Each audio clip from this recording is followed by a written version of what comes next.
Dollar. Dirt and money, no soul. Had to go and get it, ain't no time to kick it. Got a stack of flip for my foes. Dollar. Please tell me you can hear me. Don't turn your back and don't neglect me. Just let me know if you need me. Dollar. Let me watch out for my partners. Keep my money long, get my team strong. Let me run away from my problems. Yep, what's good, original crew, man? We're back on the channel. We got part 2. If you haven't checked out part 1, we dropped that last week. Y'all gotta go check that out. This is something very, very deep, disturbing. It's long, sickening, whatever you want to call it. But today's title: New York City top escort service. Dang. Service catering to rich married men turned out to be college sex call. I ain't gonna lie. Like, following the Diddy trial, even a lot of those people kind of, some of the escorts that are out and are talking about their experience with Diddy and Cassie and that whole situation, they have kind of stated, each one of them, because how many interviews I've seen? I've seen probably about 5 or 6 of them have came out and spoke. But they all said, like, Diddy ain't the only, like that ain't nothing. Like, it's a lot of rich, powerful men and women that does this and does it at the extreme. You think what Diddy doing is crazy? That's light work. Yeah. And this is just one escort service. That's one escort service. There's a lot of stuff that's going on that should be more, like, even if you want to check on like the Abercrombie and Fitch, that situation. Since she covered that, we haven't either one of us deep dive into that. It's a lot of crazy things going on in this country that they are really not addressing. And then you don't, like, when things like this happens, you really don't hear about it. It's kind of suppressed in the media. The only one that they have put out there, publicized and made a mockery of, was the Diddy situation. But there's plethora of other situations with escort services and the whole trafficking business and all that. Sick shit, bro. But hey, make sure y'all check out the links in the description box. Down below. You already know where to go. If you want to first support, all you got to do is check out down below. Also, if you enjoyed today's video, lock it in with a thumbs up. Well, let's go. Let's check into it. Let's see what's about. You ready? All right. Bada bing, bada boo. The Department of Justice makes a very public statement, similar to an Instagram apology, but it feels kind of more like a threat. Please do not reproduce, share, or use this exhibit in any way. If you have downloaded this file, please delete it off of your device. Naturally, this statement has the opposite effect. If somebody was curious before this ominous-sounding DOJ statement, they're probably fighting their Wi-Fi servers now to read what's on this document. The government has accidentally released a sealed file, and for whatever reason, they don't want the general public to read what's on that document. So what does the general public do? They read what's on that file. They download and save the top secret document that is not supposed to be shared. And on it are a long list of names. This is not a random document. This is a file netizens have been trying to get their hands on for weeks now. The client list to a high-profile sex worker in Manhattan. Her revenue in just 2 years was in the millions of dollars. Her hourly rate was starting at $1,500. Just by doing the math, just by running some numbers, it is very safe to assume that her client list has some of the more powerful names in all of New York City, just by who can afford that. High-profile businessmen, elite married couples who have purchased services together, artists, restaurateurs, architects, married men, married hedge fund owners, a former Supreme Court judge, well, a New York State Supreme Court judge. It is a list that's going to ruin a lot of people's lives, which is probably why it was sealed until it wasn't. Some of the names include high-level executives at Apple, other major retailers such as Gap, a wealthy hedge fund manager, an international diamond dealer, a former New York State Supreme Court judge.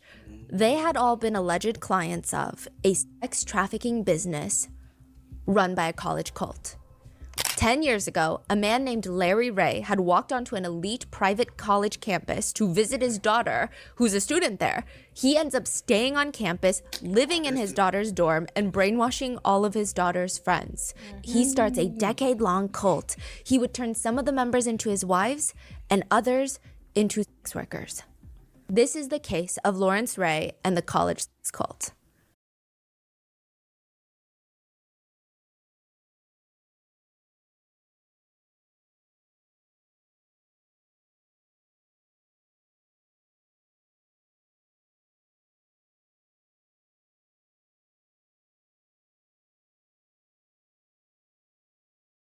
We would like to thank today's sponsors who have made it possible for Rotten Mango to support Sanctuary for Families. They are New York's leading NGO for survivors of domestic violence, sex trafficking, and related forms of gender violence.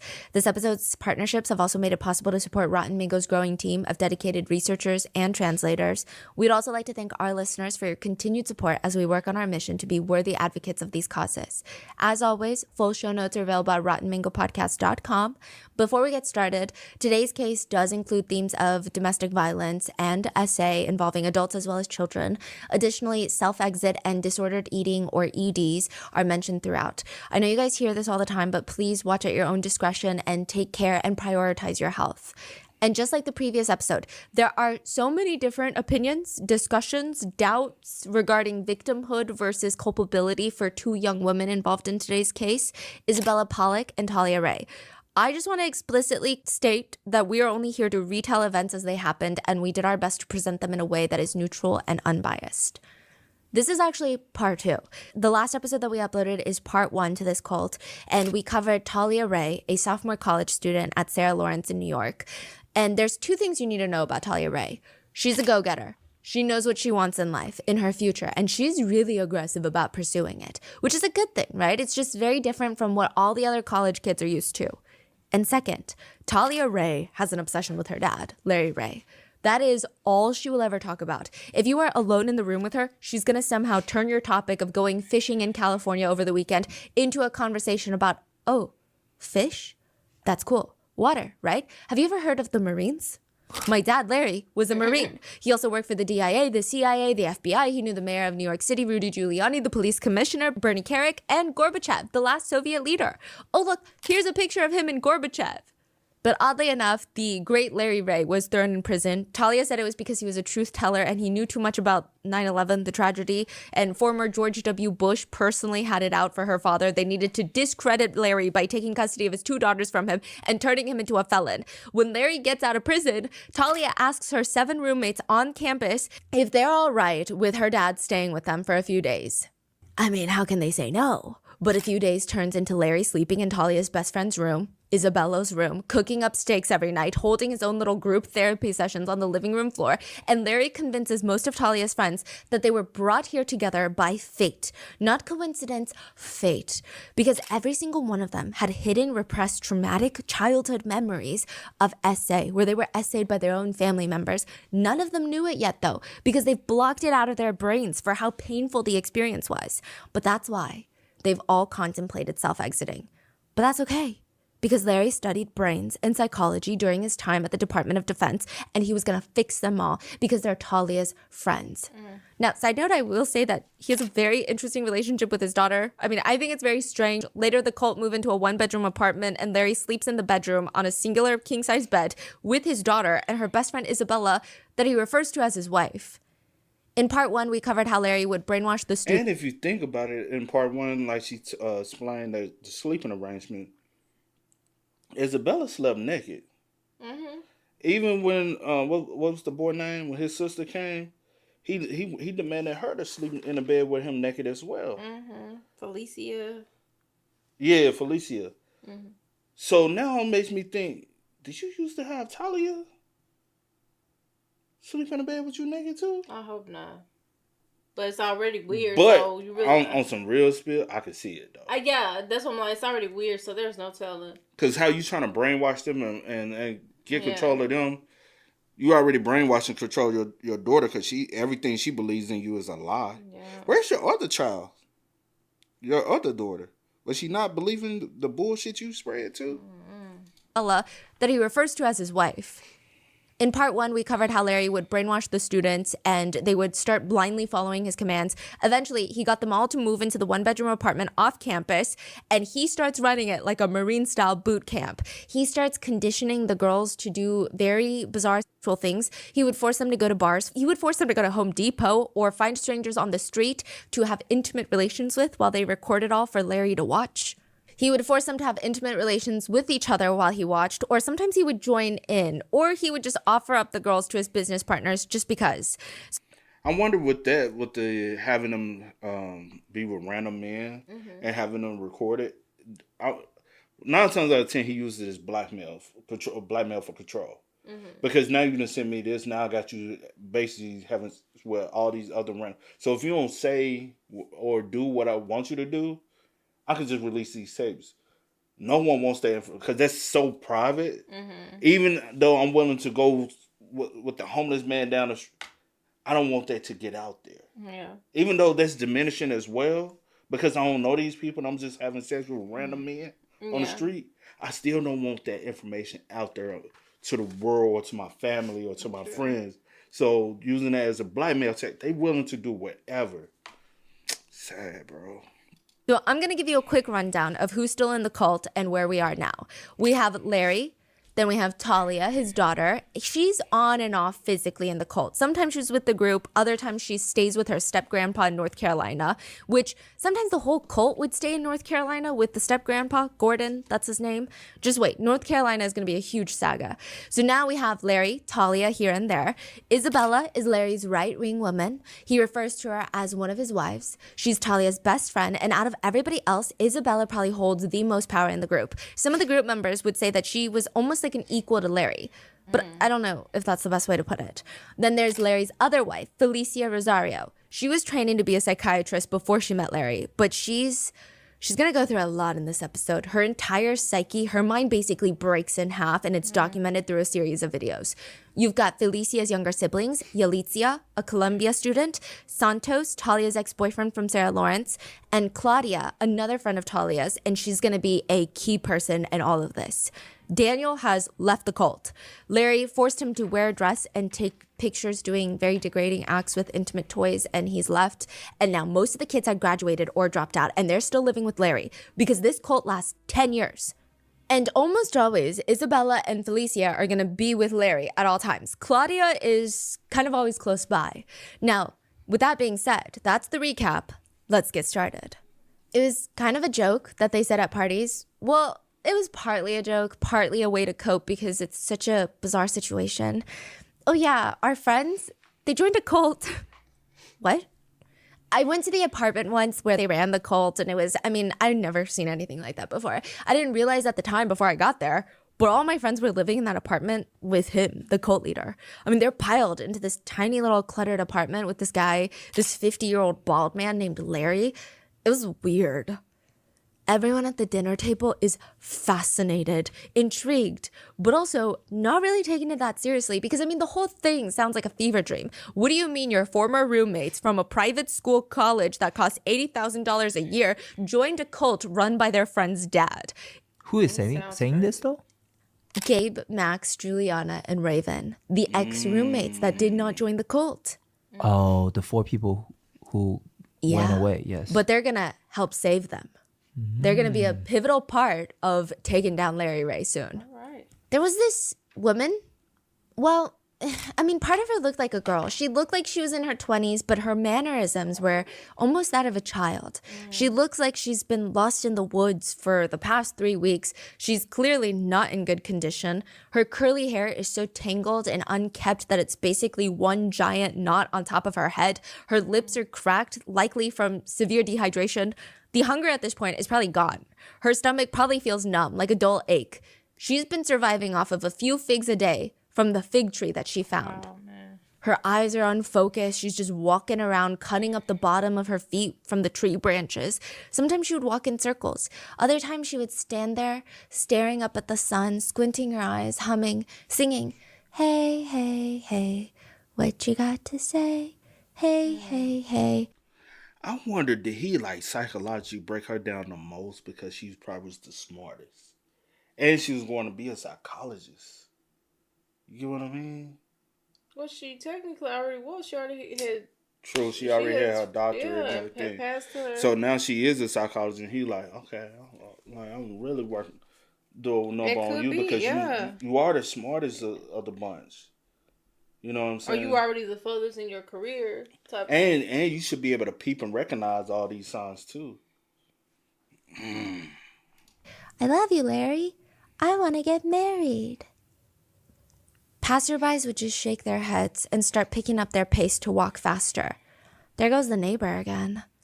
The woman was not lost in the woods. She's just roaming around the property of a suburban home in a suburban neighborhood, waiting for her husband, Larry, to let her back into the house. She's sleeping on the sticky porch, trying to cover her ears so the North Carolina bugs don't crawl in, slapping mosquitoes off her legs. All the while, her love, Larry Ray, is inside the house watching from the comfortable air-conditioned bedroom next to his other, quote, wife, watching her suffer. It had been 5 days since Felicia had been thrown out. Wow. Larry's standing there inside the little house in North Carolina, and Felicia is standing there screaming for help. She's in distress. Her body language is that of someone who's about to have a panic attack. But her husband, Larry, is just standing there watching her while another woman is recording all of this. Is she inside or outside the house? Inside now. Felicia tries to reach out to him to ask for help, but he takes her and slams her down onto the ground, puts his whole body weight on her like some professional wrestler. He's holding her flat down on the cold hardwood floor to hold her in place. He's gripping the back of her neck while she's crying on the floor. Please don't leave me, Larry. Please don't leave me.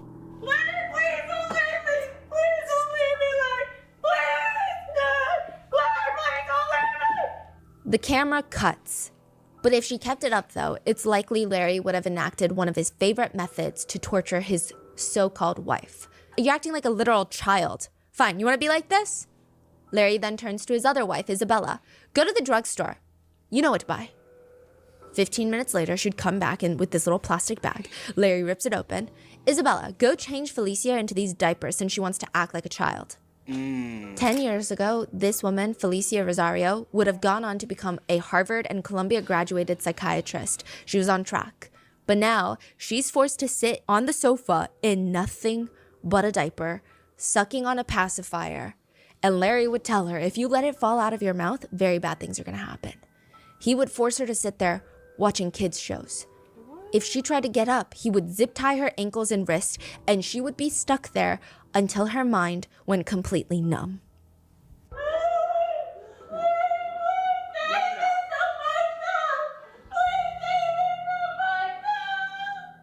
Before Isabella and Felicia, there was Martha.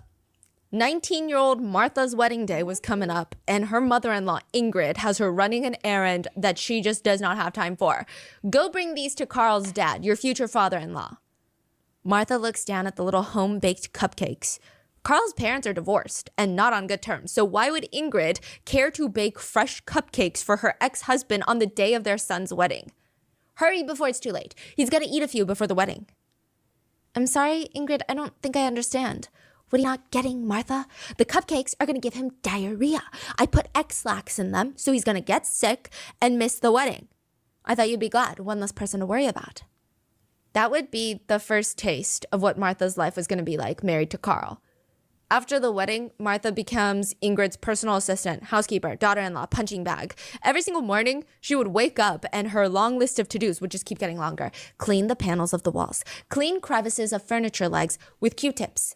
Skip lunch, only drink coffee, and smoke cigarettes. The last item was the hardest. Martha did not like the way that the coffee and the cigarettes made her so anxious on an empty stomach. She's developing insomnia. She can barely keep her eyes shut at night, while Carl next to her, snoring away. The man has never seen or felt what it's like cleaning between the couch cushions with a Q-tip before. Martha tries to politely bring it up to Ingrid. Please, Ingrid, my heart is racing. I feel like I'm dying. I think I need to go to the hospital. With what money, huh?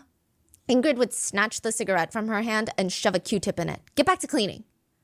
Martha's stomach would be grumbling the entire time she's bent over trying to clean every little crevice of the sofa with a Q-tip. I mean, she doesn't know what's worse, being starved by her mother-in-law or being forced to eat something her mother-in-law cooked. Probably the latter. There was one time Martha was doing dishes and she overheard this conversation between Ingrid, her mother-in-law, and her mother-in-law's friend named Nora. Ingrid was complaining about how she needs to do repairs around the house, but the contractors out these days, they want to get paid for stepping foot into the house. They're so expensive. Nora interrupts Ingrid. Oh, well, my husband Jesse is really good around the house and he can help you out. He's a carpenter. A few days later, Jesse the carpenter shows up and he starts messing with the pipes. When Ingrid walks over, her eyes are trained on Jesse, like she's going hunting. Martha's kind of nervous for this guy. He always thinks he's looking good, doesn't he? What? I don't think I guess, right? Maybe he's just confident? You know the hair on his head? Transplants. If you ask me, I think he's cheating on Nora, my dear friend. But it's fine. He's gonna get real big soon. I put something in his food. Blow him up real good, increase his appetite. No one's gonna want to sleep with him after that. Wait, she wants to poison her friend's husband? Yeah, so that he can't cheat on her friend. Okay. She winks at Martha and just walks off. That night, Martha would try to whisper to Carl that his mom is Madam Poison, okay? But he's not having it. He would shout at her, absolutely not. If my mother is putting anything into her food, it's love. She's a great cook, and you're just jealous. This is not what Martha planned for married life. A poisonous mother-in-law, a mommy's boy husband. But now she feels like she dug her grave and she needs to lay in it. The one thing that she remembered to do, though, was later when she had kids, anytime they went over to Grandma, she would sit them down. Grandma is nice. You can love Grandma. But you can never eat anything from Grandma's house. Are we clear? Even her kids are looking at her like, are you okay? What is wrong with you? Nobody believed Martha. Nobody took her side. Except her brother-in-law, Lawrence Ray, Larry Ray. Larry was a good guy. Do you know why they say never to ask the mafia for a favor? Because now you owe them, and they're going to call you to return the favor whenever they want. That's how Carl describes his brother Larry. Doesn't matter if you're his brother or a family member. If he feels like he did something for you, he's going to want twice back in return. You owe him plus interest, which is why Carl never asks for a favor. And precisely the reason that Carl finds it even more insulting when he walks into his bedroom, Carl's bedroom, and he stumbles on a pair of bright neon Speedo-esque underwear. It is so neon that it's practically glowing in the dark, and there is only one person in the whole world that Carl knows that wears underwear like this.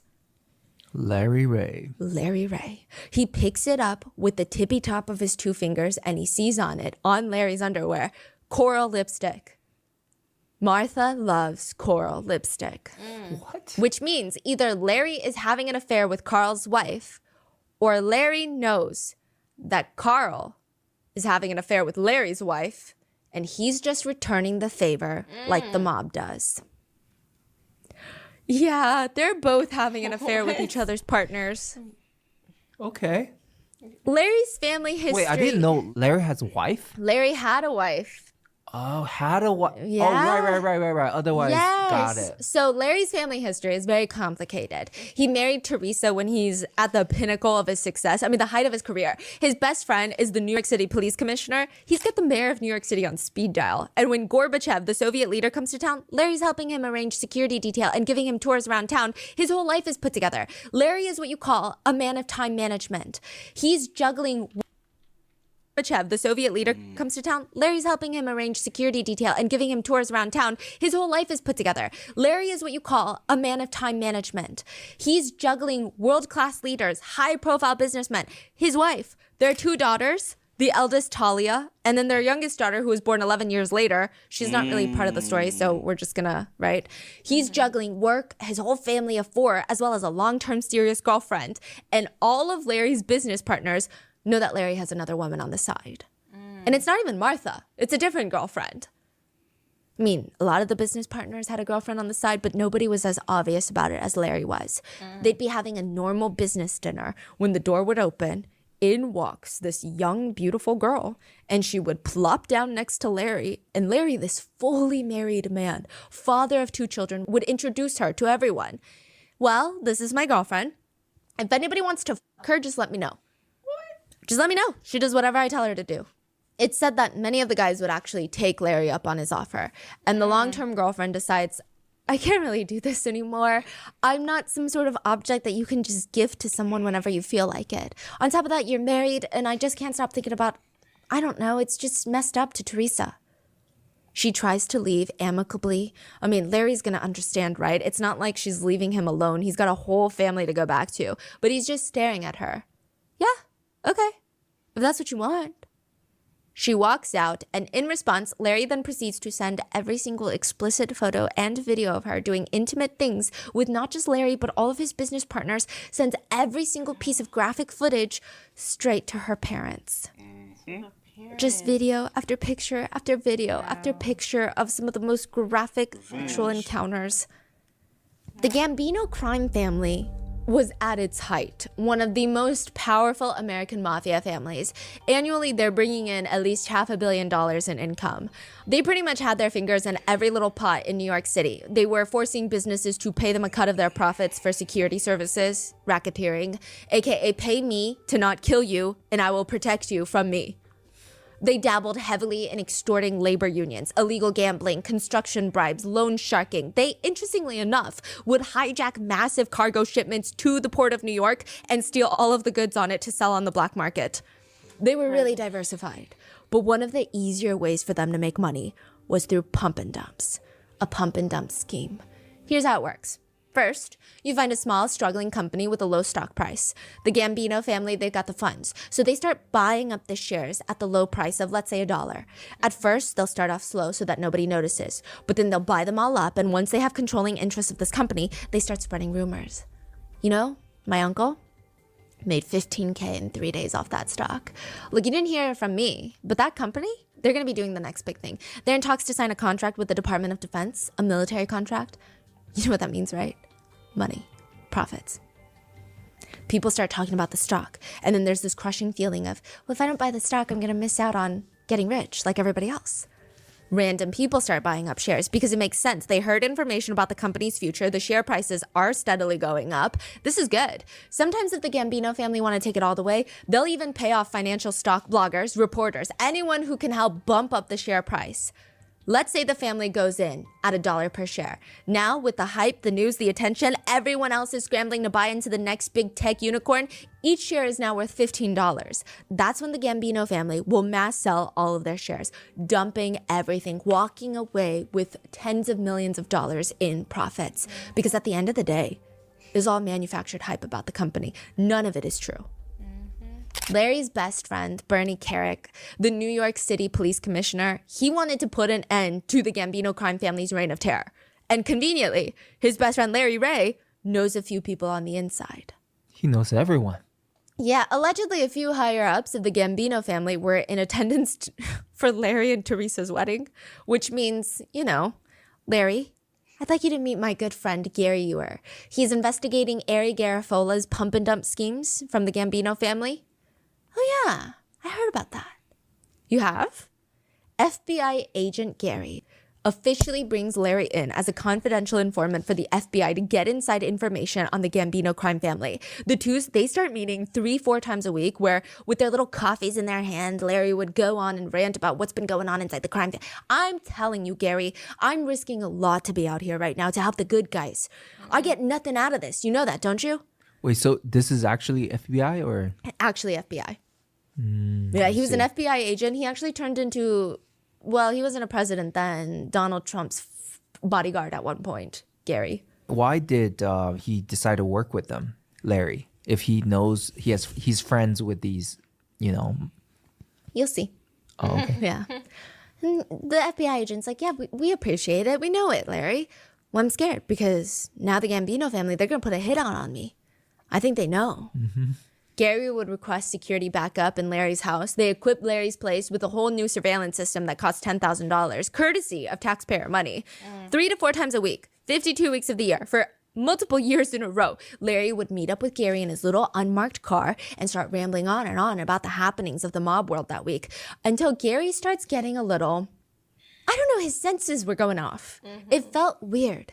Larry never told them any information that could put anyone behind bars or could prevent something from happening. Most of his information about the Gambino crime family, it was after they took a profit. Which is also, now that Gary's thinking about it, they should run a check on Larry's finances. Where is he working? I mean, the man never works. He's out here hanging out with the FBI and the mafia. How is that lucrative? Gary slowly, after years, realizes that Larry is not an informant for the FBI. He's an informant for the mob. The FBI is his mark. He's pretending to work with the FBI to bring back information on what the FBI knows to the Gambino crime family. He's playing both sides. He's making money off the pump and dump. Is he crazy? He's crazy. In 2000, Larry is charged with 19 other people with securities fraud, the pump and dump that stole $40 million from investors. But it's fine. Because Larry's best friend is the police commissioner of New York City, it's going to be okay. He asks Bernie, to put in a good word for him at the U.S. Attorney's Office. And Carrick, his best friend, the best man at the wedding, who's always signed off on every single email, love you, responds, I would do anything for you. In the event that I am called to testify, I must tell you, my recollection of the events is not consistent with what you remember. This would have a severely negative impact on your credibility. I'm sure you understand. This time he did not sign off, love you, at the end of his email. And Larry's life was now in free fall. In 2000, he gets arrested for the pump and dump scheme. In 2004, his wife Teresa files for divorce and custody, stating that Larry was abusive. 2005, Larry files for bankruptcy. 2005, he loses custody of his daughters. 2007, he's arrested for kidnapping his daughter Talia. And the one person that he blames for all of this is not himself. He blames Bernie Carrick, that so-called scum of a best friend, police commissioner of New York City. And Larry is someone who knows how to hold a grudge. After being released from prison for kidnapping Talia, breaking custody laws, Larry was rearrested for beating his girlfriend. He traps her in her own apartment, holds her hostage, pins her down, and starts strangling her. Larry's technically out on probation for the pump and dump and for the custody thing, so this is a clear violation of that. And the U.S. Marshal's Office, they put a warrant out for his arrest. They come to collect him, and he is ducking his head side to side. He's playing this weird game of dodgeball, and both of his hands are gripping his daughter Talia and whipping her in front of the Marshal's officers' faces. This man is using his daughter as a human shield. What do you mean? He's like, don't arrest me. And just using Talia as a human shield. Oh, actually. Actually as a human shield. Some of the marshals have children of their own, and let's just say they were not delicate when it came to grabbing Larry out from behind his daughter. They broke his wrist in the process. Talia's standing there ready to take a bullet for her dad, but she doesn't even know why he's being arrested. She still thinks it's all because of Bernie Carrick and because her dad knows too much about 9/11. Wow. When Larry gets out of prison, he joins his daughter at Sarah Lawrence, starts secretly living in the dorms and brainwashing her friends. By this point in the story, everyone has graduated or dropped out, and Larry has a few members that he's super focused on: Isabella, Felicia, and Claudia. Even his daughter Talia is out of the picture most of the time. They bounce from New York City to Larry's stepdad's house in North Carolina, and there is a very strange house in North Carolina. All the neighbors avoid it. There were rumors that the police had to bring out canine dogs to sniff around once, specifically cadaver dogs. That's the one that searches for just one thing, death. They thought the house was just weird. I mean, it has craters all over it. It looks like Mars, the surface of Mars. Just massive holes all over the property lawn. Some of them are so deep, if you were to fill them with water, they would be deeper than a residential swimming pool. Others were so big that you could do laps in them. Just holes dotting all over the property. If you had a satellite image, it would make you itchy. This is where Larry starts forcing everyone in his cult to start doing heavy construction work. For no reason other than he wants to.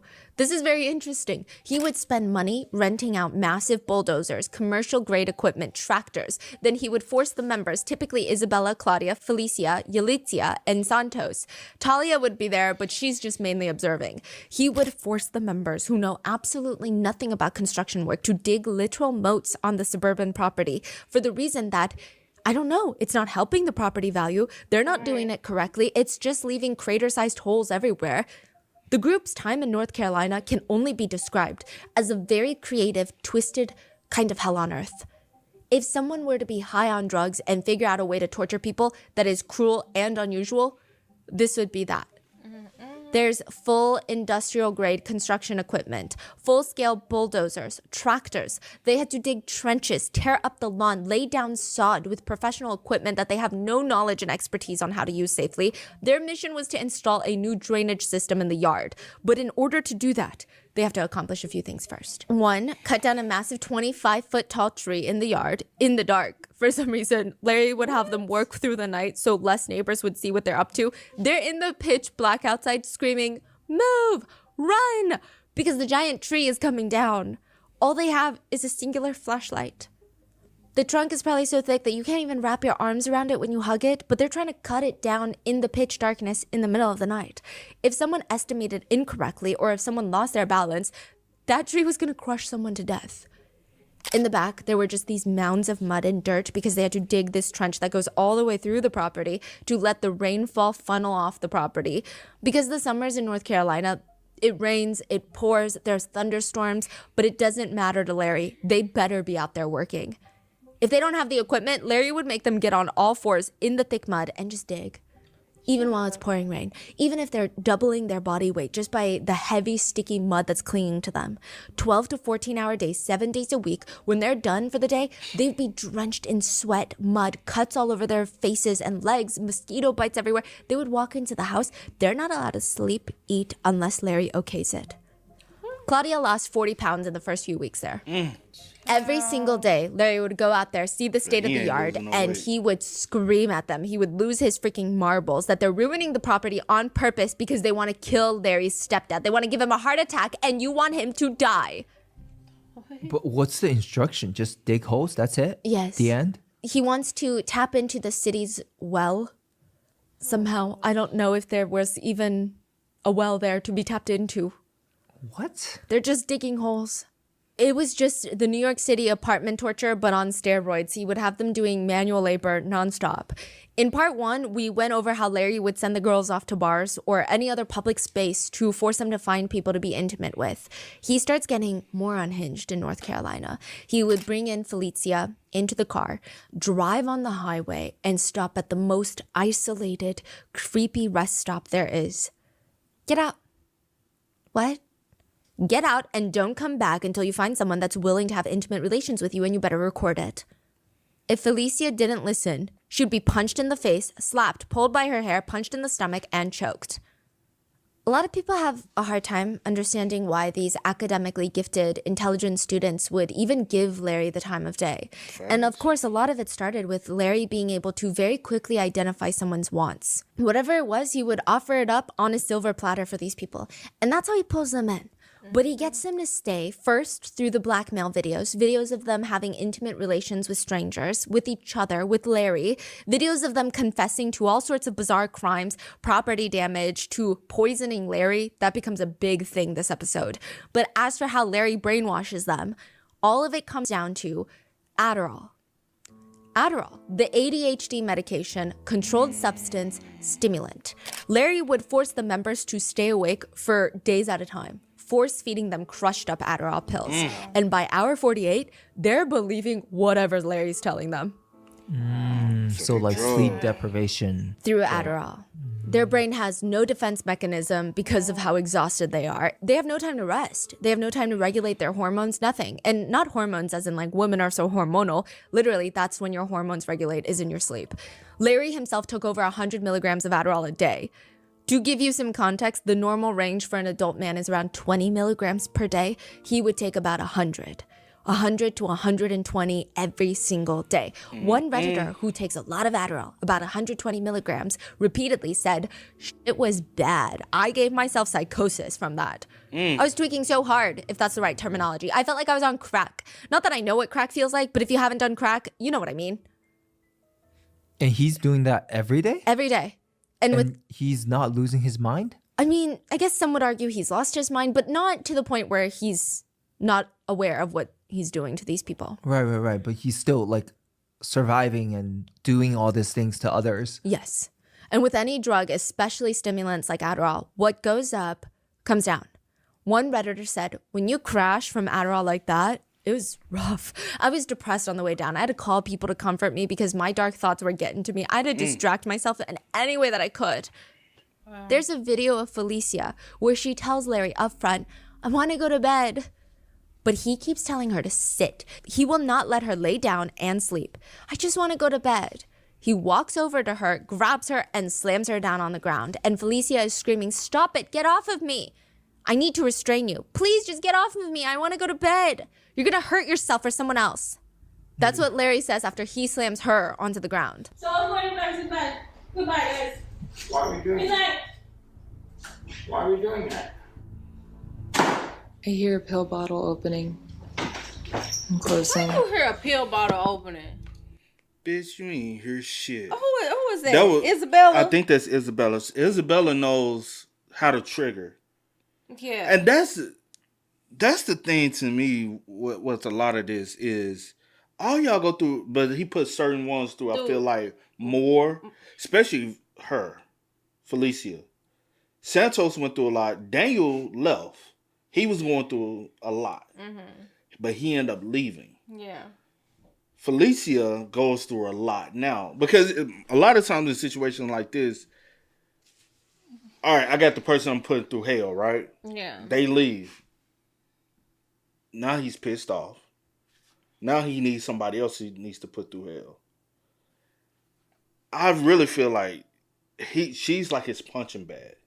Everybody else goes through it, but he's really putting her through it. Isabella is, like they said, it's his right hand man. Man, you ain't hear her open up shit. And you know what he's about to do to her.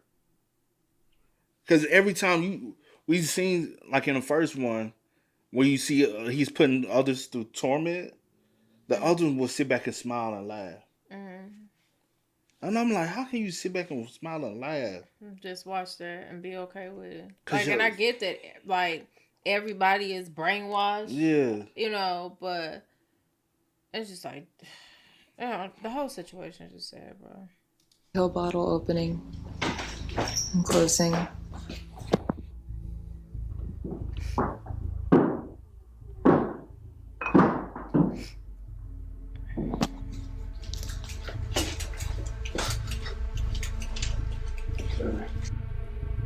Spit him out.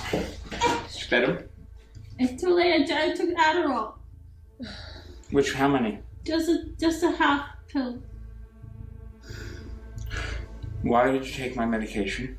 I want to go Do not leave this room now. You went to the bathroom and washed your face. I want to go change my clothes. I don't want to be in here. So excuse me. Do not leave it. Do not leave the room, Felicia. You're in danger to yourself and others, I'm clearly. not. Excuse Do me. not leave the room. Excuse me. Do not leave the room. I gotta get. Do not try to initiate physical I'm contact. not trying to initiate. Yes, you are. I'll go around you then. Please, just leave me alone for a little bit. No. Please. Stop. What? What's the You're problem? unstable and you're violent. Stop. I'm not unstable. I'm not violent. You just assaulted me. I wasn't trying. You are to... behaving like a criminal right now. I just want to be alone right now. I'm sorry that I hurt you. I just want to be alone. Sometimes the members would just beg Larry to just let them lay down for an hour. I mean, they can't stay awake. They're losing their minds. And Larry would argue, no, I need you to stay awake for a long period of time because when you're really exhausted, that's when you have the raw nerves. It's going to help me help you advance your emotions. They're raw. Your brain is more open to creating new neural pathways when you're tired. The Adderall contributed to the members starting to lose their minds. When you are a judge in New York City, it's safe to assume that you've seen a lot that there is to see. People suing each other for the most frivolous, insane things, witnesses confessing to felonies on the stand for no reason at all. Claudia is sitting in front of a New York City judge, glancing around the courtroom, and she clears her throat. She begins her story. When I was 9 years old, I knew that my entire destiny had already been written for me. The first time I heard his name mentioned, I was 9, maybe even on the younger side. Claudia looks at the judge and tells them that her family has hated Larry Ray for the past 3 generations. It trails all the way back to her grandfather. Even as a child, she heard her grandfather talking about Larry. Larry this, Larry's making trouble, Larry's gone off to do that. Once Claudia was old enough, her parents told her in a very serious conversation, maybe too serious for someone her age, that she would grow up and go to Sarah Lawrence College in New York because she needed to kill Larry Ray and Talia Ray. Wow. Her family needed her to do this. It was the only way Bernie Carrick, the New York City former police commissioner, was going to send them money. Each week it was a different mission. Once it was trying to poison Larry with cyanide. Then it was arsenic. Then mercury, silver, lead. They were just trying to do everything.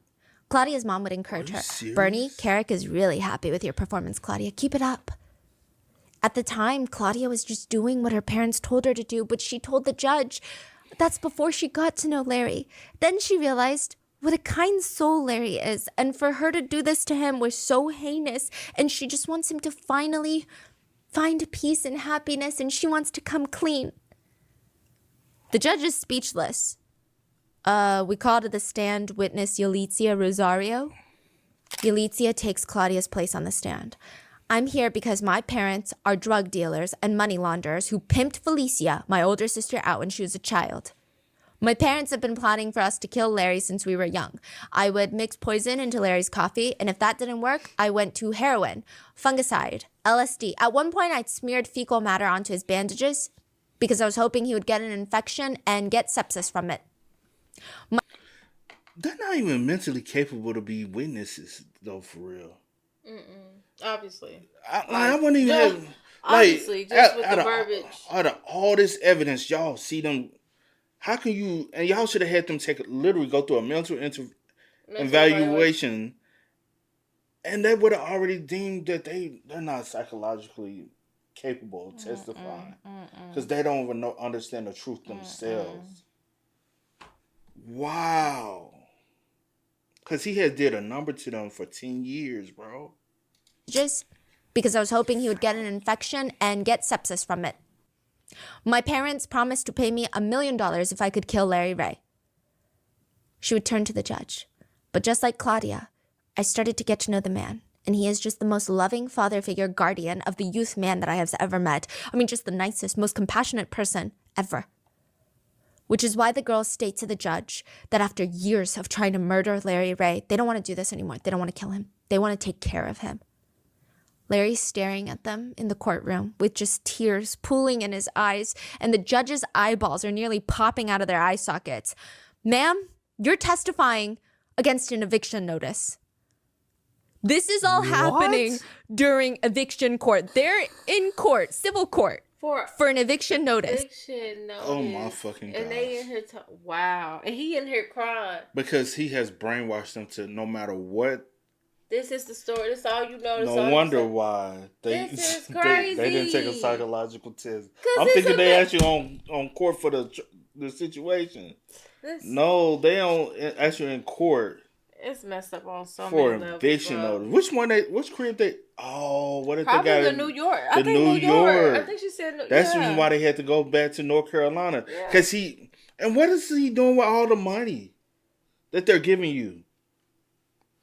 Probably funding his daughter's schooling and hell no, because she was already there. So she probably already got like. But what's he already paying for? He was in jail. Okay, you don't think she probably got access to, or maybe her mom was paying for it. I don't know, or maybe she had scholarship. I don't know. Because what he go to jail for again? That when he he ain't had no money. He ain't had no money. The second time. Yeah. Yeah. He ain't had no money. So yeah, no. I don't know what to do with the money. Nah, he ain't had no money. Good question. So what? Obviously not paying the bills. And they're testifying that for 3 generations, their families have been trying to murder Larry Ray. Wait, you're talking about the one bedroom that they're getting kicked out? Yes. And when was this? This is not year 10. 2017. It was close to year 10. It was near the end. They were in that one bedroom for like 5 years. Damn. 6 years. So they're getting kicked out. Yes. Getting sued. Like the landlord was like, get these people out of here. Mm-hmm. So they went to court. And these girls are just talking about, no, we try to kill him, and now I love him. The judge is expecting them to provide evidence of payment of rent or some sort of ownership over the property to prove that they have the right to stay in this apartment in New York City. The girls go up there because they are listed as witnesses, and instead of proving, hey, this is what we did to the place, this is how we fixed it up, this is the money that we paid, they are confessing to trying to poison and murder Larry Ray. And what will happen next? The judge does nothing. It says him trying to say that's the reason why he don't have the money. Is because that's weird. Larry Ray. And what will happen next? The judge does nothing. They get evicted. Yes. The judge is like, nah, this is not my job. This is above my pay grade. You guys are getting evicted. Most people who get out of prison, they cherish every single second that they get once they're free. I mean, it makes them reevaluate how they spend their time. Lee Chen, the Asian man with the ponytail from episode 1, is standing in his 1-bedroom apartment in Manhattan, staring at the group of college kids eating pizza around the dining table, confused about what the hell is going on. He brings Larry to the side.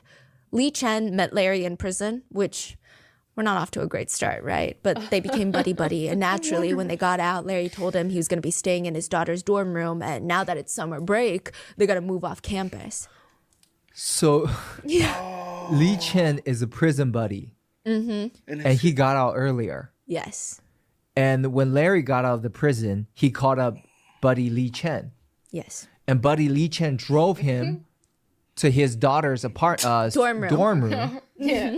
For a while, and then Summer break. And he's like, let me move into your 1-bedroom apartment. For a week or two.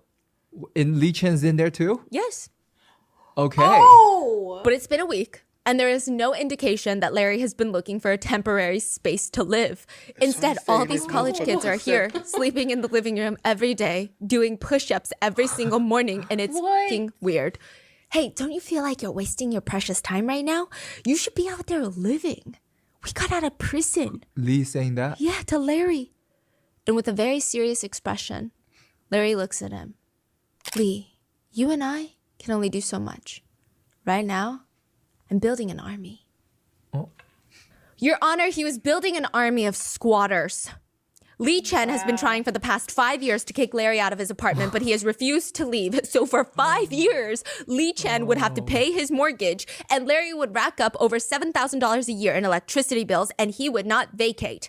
He changed the locks, refused to let Lee Chen back in. Lee Chen thought it'd be 2 weeks. It's been 5 years.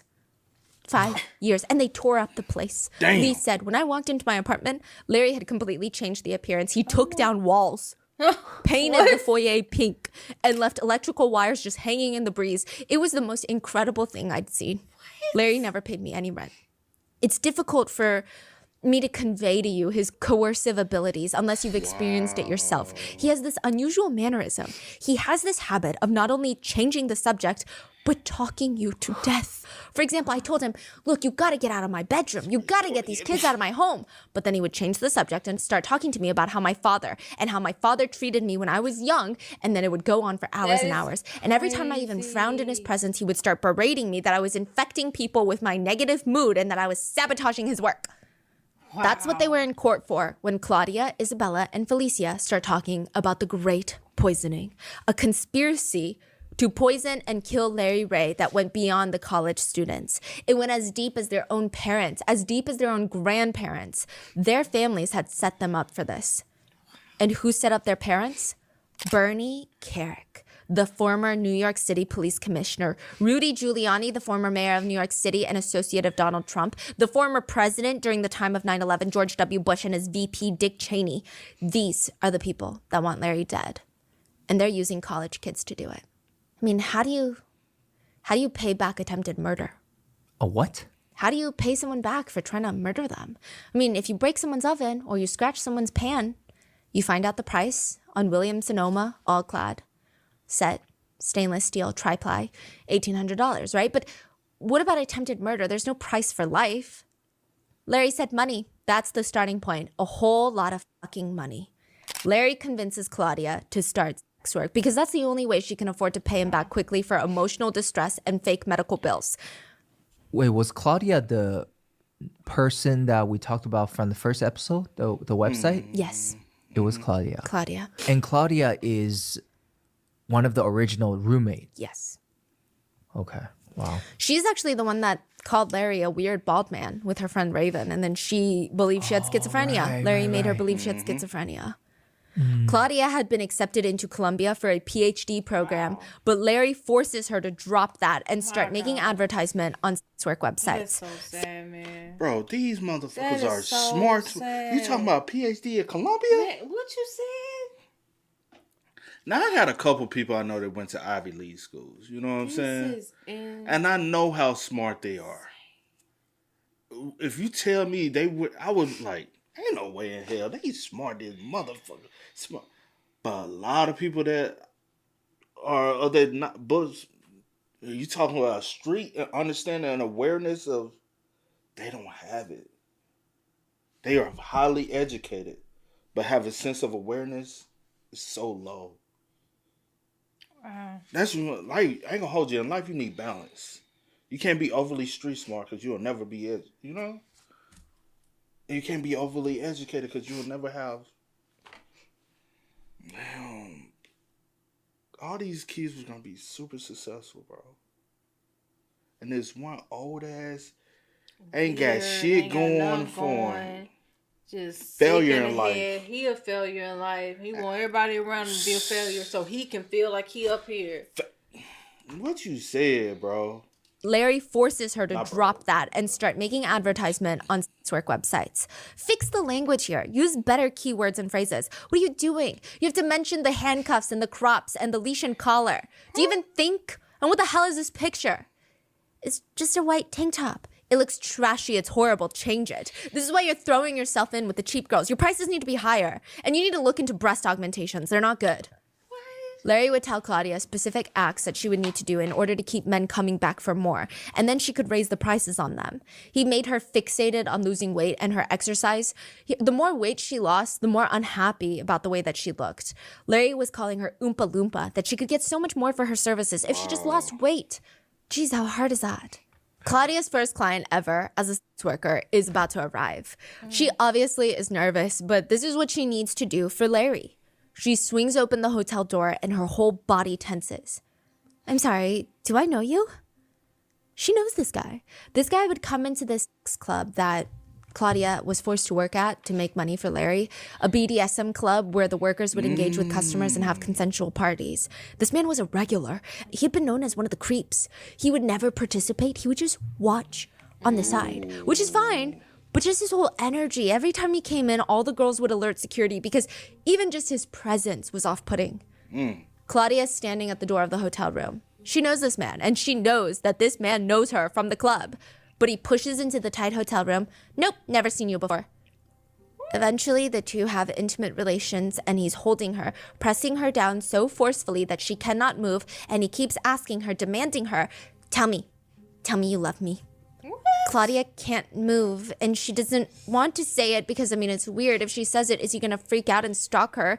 I don't know. She decides to just be honest. I'm sorry, I can't say that because I don't even know you. But he keeps repeating over and over, tell me you love me.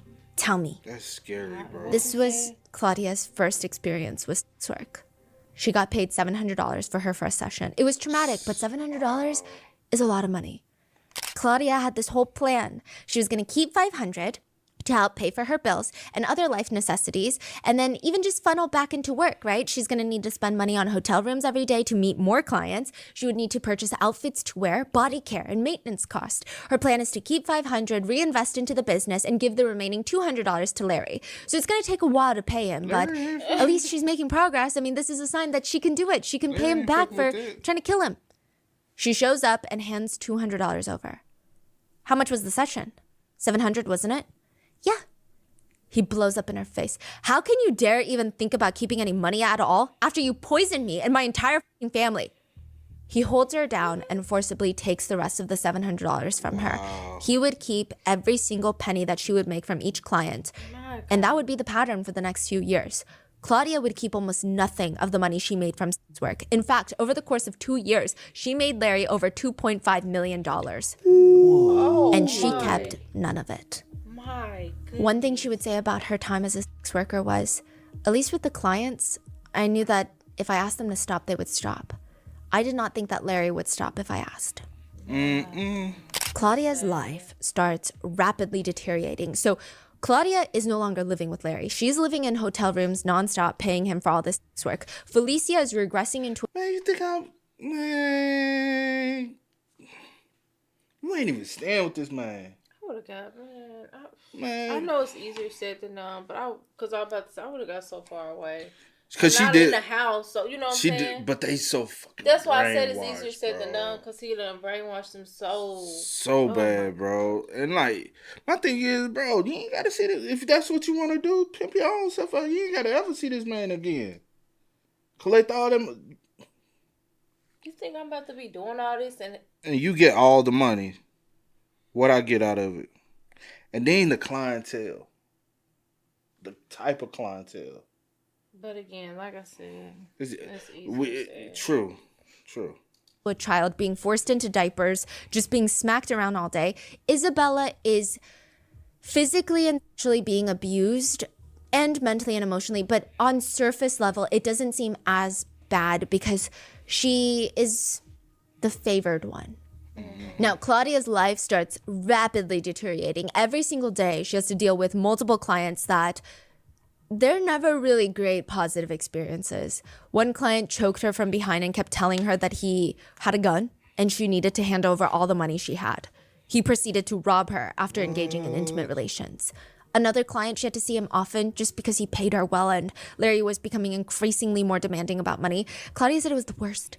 Each time he would come in super high on drugs, all he wanted to do is watch explicit videos and force her to perform orally on her knees for 6 hours. 6 hours. It got to the point where she would have to beg him and negotiate with him to even be able to use the restroom. She absolutely hated seeing him, but she had to. But the thing is, like I said, bro, like, we down here, right? We amongst average, everyday people, work, grind. We ain't rich, we ain't wealthy. The motherfuckers who are the sickest people are the ones who, your lawmakers, the people who got access and control. It's your governors, your mayors, like your senators, your representatives, all the way up to the top of the president scale. Yeah. And then we ain't even just talking about them. We talking about the CEOs. The CEOs of these big the companies. The CFO, bro. All of it. Weirdos. Even where I used to work at the low level, bro, I'm like, once you made it up to like step 4, you seeing everything. It's you found out bro, the scandals that goes on, the drug use. Yeah. And I'm like, bro, y'all making. I'm like, y'all niggas ain't all the way up there yet. Yeah, but just imagine being fat, and they all know because they all hanging with each other. They all knowing, bro. On the weekends, cocaine by the boatloads, bro.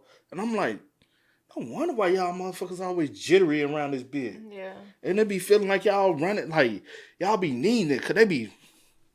They be like, I be like, bro, when I say jittery, bro, and I'm like, what you the head? I'm like, you be like, I need some. I ain't had none. I'm I like, need it. Y'all can. That's how long crazy. You been doing it? I've been working about 10 years, and I'm like, y'all moving around too damn much, bro. And I'm talking about fast pace. I'm like, I'm chill, bro. Yeah. If come to find out, they doing blow on the weekends. They partying, they drinking. Every time we're doing happy hour, free happy hour come out. Other weird stuff, huh? Oh, you talking about one job? I'm thinking about the other one because you don't work at some places where they on some weird time. Oh, you talking about the other one where they trying to? Oh, that one, the head people were selling the drugs. They were the drug dealers. You talking about that one? Well, yeah, and on top of and trying to pay girls for literally and stuff like one that. dude paid a chick some money. All he wanted to do is see her take a bath. He said, I ain't gotta be there. You can video $800. I just want to see you take a bath. One girl, same dude. And when I tell y'all see me, y'all call me big, right? Whatever. Think of me. He had a little inches taller than me. Yeah. But twice my size. Yeah, he was big. He was about probably 3 times my size. He was huge. And literally got topped in a car. Got some top in the car from a chick. He paid. He used to pay all the chicks wanted, and girls was going for it. I didn't like once you start working these corporate 9 to 5, and you start like socializing with the up and up. Cause it's easy to get like, you know what I'm saying, start socializing with the up and ups. You're gonna start finding some shit out and you're just gonna be like, this ain't for me. And I ain't even talking about the music industry. That's another thing going on, bro. The restroom. She absolutely hated seeing him, but she had to. Another client was always smoking crack during their sessions, but the most traumatic incident, the one that likely was a big scar for Claudia, She walked into a hotel room to meet with a client, and there was a 1-year-old child on the bed. The father, kept begging her to come into the bathroom so they can do a quickie. Claudia was terrified and disgusted. She starts walking away, and he's just throwing more money at her. 700, fine, let's do 800. I'll pay you 900. It'll be quick, hurry. Claudia ran out of there. Claudia said, I could feel the warmth fade from my heart. I was scared I would become the cruel, God-forsaken person Larry wanted me to be. I felt myself growing colder every day. With each lie I told, every time I was forced to prostitute myself, every moment with every client, I felt myself getting more and more numb. I believe Larry wanted to watch me break apart the pieces of myself and give them away, step by step, growing closer to becoming whatever awful kind of human being he was. He wanted to watch me give myself away completely. I knew I was fragmenting. I knew my heart was breaking. I knew the light inside of me was growing dimmer every day. I knew eventually it would get extinguished. Claudia just had this tiny little suitcase.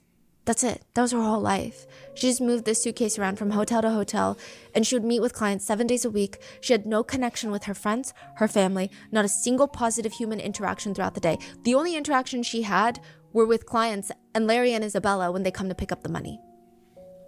The physical violence had always been pretty bad. Felicia said there would be weeks that he would beat her face so hard that she would have to lay down with ice on her face in order for the bruises to start going down. But it was about to get a whole lot worse. Claudia is going through a range of emotions, moving back and forth between the stages of trauma. I mean, the only time she would feel a little bit better is on the off chance she would meet a client that was kind of nice. They would talk to her. They would buy her little presents, and sometimes they would talk to her about things that don't involve adult activities, just life. And when Claudia would find clients like that, her spirits would lift a tiny little bit. She said it was the only positive social interaction in my life at the time. And by that point, she's got nobody else. And that's it. That's the highlight, her nice clients. But Larry has this way of sniffing out happiness and wanting to extinguish it. He would force her to betray her nice clients when he found out that she had any. He would force Claudia, text them right now. Tell them you're going to call all their family members, their wives, their children, and put pictures of them online unless they send you money. Blackmail them. Threaten to expose what you're doing. Because that's what he wants. The only people that were ever nice to Claudia, she would have to hurt them. Even they would find her disgusting and vile after her threats. It was just another reminder for her that she cannot get close to anybody that she doesn't want to hurt. Not that she is getting close to anyone. I mean, none of her clients even knew her real name. Most of her backstory were just stories that she told lies. She had no real human connection. But there was one client that Claudia could not let go of. His name is Stuart, and Larry is almost staring at Claudia, looking amused. What?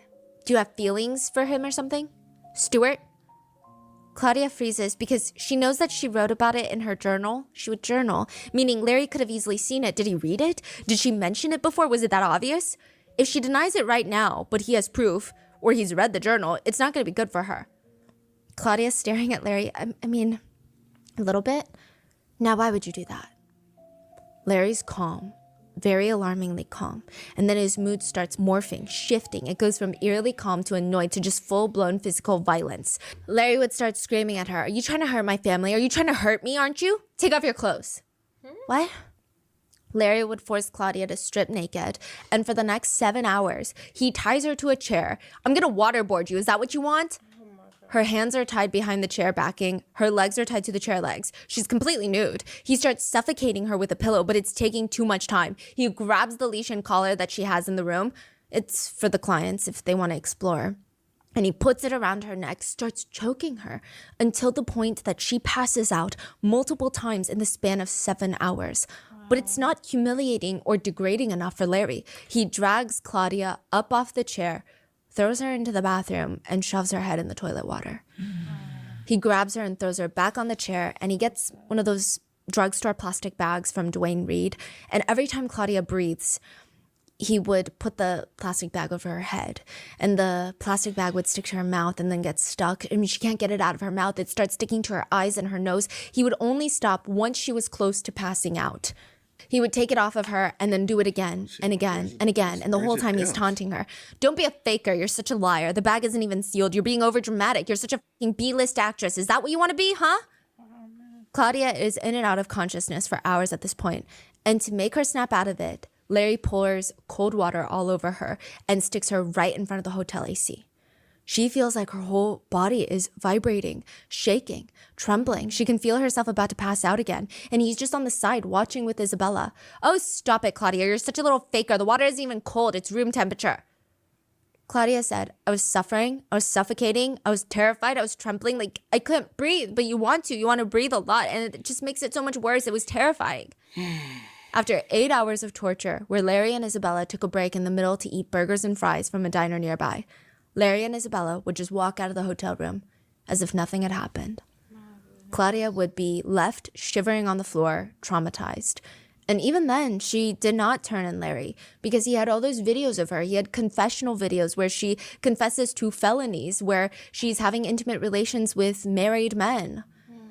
She's just quietly sobbing, cleaning up the hotel room, and she knew she needed to get to sleep because the next day she'd be back to work. She would have to see 3 to 7 clients every single day for 2 years. 3 to 7 clients a day. Claudia would later say, I was so scared. The only way I could even feel a measure of safety was having money in my hand. Because if she has money, if she has something Larry wants, then he'd keep her alive, right? The day after torturing Claudia, Larry took Isabella shopping and they spent almost $1,000. Larry and Isabella and Talia, the daughter, would actually spend quite a bit of money during the time Claudia was forced to engage in this work. They were constantly shopping at Bergdorf's, which is a high-end luxury department store, buying Canada Goose jackets, which can easily be around $1,500 each. Just a few of their receipts show that they would spend over $7,000 at Bergdorf's at any given time, just dropping thousands of dollars at once. They would... And that's where all the money was going. That's where the money going. He can't pay for nothing.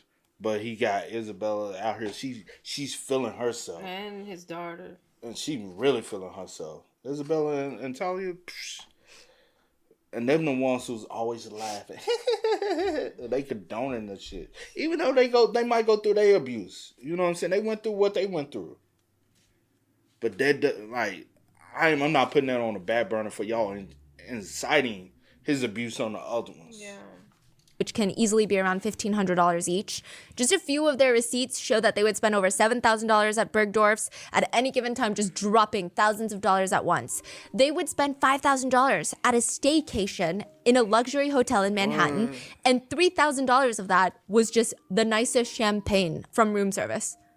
Wow. Meanwhile, Claudia is developing, and this is a huge ED content warning here, but during this time, Claudia becomes bulimic, which naturally, according to Larry, was her trying to sabotage his business. She would try to tell him that the stress of the occupation was only making it worse. She was getting worse at her job. She said she was becoming catatonic. She was becoming almost comatose with her clients. Whenever a client was on top of her, she would just go blank and just start mouthing off, "Get off of me, get off of me, get off of me." When they looked at her, she would have to force her face to turn robotic so that she could animate expressions that they wanted. She wasn't asking for much. She just wanted half a day off a week to talk to a therapist so that she could fix it, get better, repair the damage that it's doing to her body mentally and physically, which technically would be good for work, right? Claudia's trying to tell Larry, I mean, obviously I'm not complaining, but my stomach acid has gotten so bad that it's eaten away at my teeth, and that's not good for business, and my fillings have fallen out, and I need to get those fixed, because that's not good for business, right? And just the past few months, I've had seven severe tooth infections. Remember? So just like half a day to fix it. Larry's staring at her. It's not that bad, honestly. There are others who throw up their entire stomach contents, like part of their intestines would come out because of how hard they're vomiting. Is that happening to you? No? Okay then, it's not that bad. See, that's the thing with you, always complaining. Claudia would go back to her hotel room before her next client was due to arrive. Larry's telling her it's not that bad, but she could feel it killing her. I mean, she would walk into her hotel closet, pull out a towel that she had left behind, drag it out into the middle of the room, and the towel was folded, so she would unwrap it, and inside was just a giant pile of leftover snacks and candy. And she would stare at it because it's the only way to cope, but she knows it's killing her. She would binge and then throw it up before the client comes. She would do this almost in between every single client just to try and cope. But by the end of the night, she would just be so utterly exhausted. And she just knew that she had to start all over again tomorrow because her life is quite literally on the line. Also, that Larry Ray can make millions of dollars and buy cashmere sweaters from Loro Piana. Meanwhile, the group start taunting Claudia behind her back. Even Talia participates in all this, by the way. I don't know to what extent she knows about what Larry is having Claudia do. knows. I imagine she knows quite a bit. There are text messages of them giggling about how they can buy a gift for Claudia. The gift in question is a link to a giant tortilla burrito blanket from Amazon. Because she has an ED. Isabella would text Talia, maybe get her something cheese related just to be sentimental, winky face. They laugh and even suggest a chocolate factory Oompa Loompa costume. Wow, bro.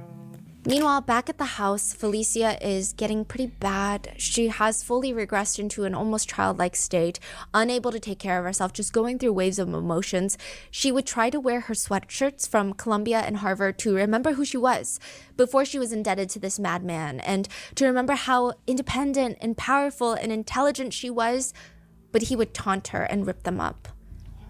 And when he picks up on the fact that Felicia was wearing them for emotional support, he would force her to put on her graduation cap and gown, walk around the house while he degraded her, insulting at her, laughing at her. It made Felicia feel, quote, completely humiliated, degraded, debased, like I was nothing, like I wasn't even someone, just worthless. No. Hello? Marisa! Hello? Marisa! Marisa! Marisa! Marisa! Give them a chance to answer. Hello? Let's go inside the house and talk. I don't want to do it in the fucking garage. Listen to me. Back up, lady. Lady, back up.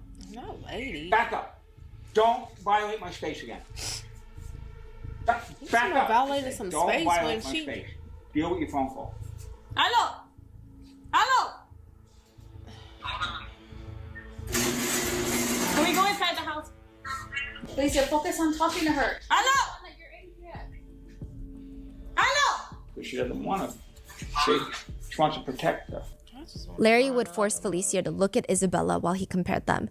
You saw the videos of Felicia in part 1. She said that she was becoming unkept. She wasn't taking care of herself. She just didn't even have the capacity for hygiene or trying to look attractive at that point. But Isabella took care of herself and would wear a lot of sexy clothing outside when she went out with Larry. He would tell Felicia, why can't you be more like Isabella? Look at her. Felicia would instinctively touch the scar on the top of her lip, and early in their relationship, he had kicked her laptop into her face because she was talking too much. The impact left this scar that he always cruelly pointed out, telling her, this is why you'll never be pretty to me. Wow. And it would always stick with Felicia. An email blast is what kickstarts the investigation into Larry Ray's cult. A massive email is sent out to a lot of the students at Sarah Lawrence with a link to Claudia's Escort website. She lists her prices, her services, but also uploaded a full confessional video where she admits to poisoning Talia Ray and Lawrence Ray. And in the video, you can clearly tell she's being forced to do this. She's under duress. Claudia. Yeah. So you're saying you put mercury on where? On the doorknobs in the hospital? Yeah. Your food. Other things I touched? Or anybody touched? Yeah. So is it possible you poisoned medical personnel, like doctors and nurses up there? Yes. Look, Claudia, take your hands away from your face. Yes. The former roommates from Sloan and Woods 9. The ones that never joined the cult. Right. Gabe, Max, Juliana, and Raven. They're all plotting ways to get Claudia out of this. Okay. This is like 10 years later. They're all grown up, graduated college. They've all moved on with their lives. The email was sent 10 years later? Yes. And they still got it? They still got it. But who sent the email? Through Claudia's Gmail. It was probably Larry. Oh, to humiliate her. Claudia, yes. But it ended up saving her. Yes. Wow. Maybe they would pretend to book a session with her, drag her out of the hotel. No, that's dangerous because what if Larry's there? He's going to recognize them. Or maybe they just call her. But what if she's with Larry at the time and it gets her in even more trouble and then he does something dangerous to her? So they land on reaching out to the Department of Homeland Security, getting in contact with detectives specializing in sex trafficking, and they do that. They're telling the detectives how it happened, how it all started. They're bringing it all the way back to sophomore year. Larry moves in after being jailed for a 9/11 conspiracy. Bush hates him. Long story short, okay, Gorbachev makes an appearance in the story. Oh, they would watch Cosmos on the couch. I think at one point they were squatting in the Upper East Side in this like Asian man who wears suits and has long ponytails house. I don't know. He brainwashed all of them into basically being his sexual slaves. When they're done, the detectives are staring at them and they can almost see one's lip twitch. Because even as they're saying it out loud, it sounds unbelievable. The detectives do not say a single thing. I mean, they just basically get laughed out of there. No way. They didn't believe them. No. Wow. They're back. You know, even when we used to tell people that old girl I grew up with, went to school with, was in a cult now. Yeah. Even when I used to tell people, I don't think they believe. I don't think people really understood and believed. Like, literally, I'm like, it's like she looks the same, but you can tell it's like she's not the same, bro. Yeah. I'm looking at him like, that ain't her, bro. Like, what? And I ain't gonna hold you. What if you know someone who has been in one or has you can tell, like, physically you're like, yeah, you know what I'm saying? Physically you're like, but you look at him, you hear him talk, you like what? You know what I'm saying? It's like, what the? It's like literally like somebody took their brain out their body and placed another brain into the body, and it's like now it's a whole different person. And he's like, I don't even know who that is anymore. Yeah. And just imagine, I can't find this chick anymore. So just imagine, they went through this for 10 years. Just imagine the condition mentally, physically, emotionally. Their parents won't even recognize them. My goodness. Especially Felicia. Yeah. 10 years. And then when someone finally, you know, like they, you know, your friends or whatever are trying to get you help. Yeah. Trying to get y'all help. And people don't even believe you because, like, saying it out loud, it sounds crazy. Right? Yeah. Sounds so bizarre. Okay, this is definitely a made up story. Like, you know, hearing it. But,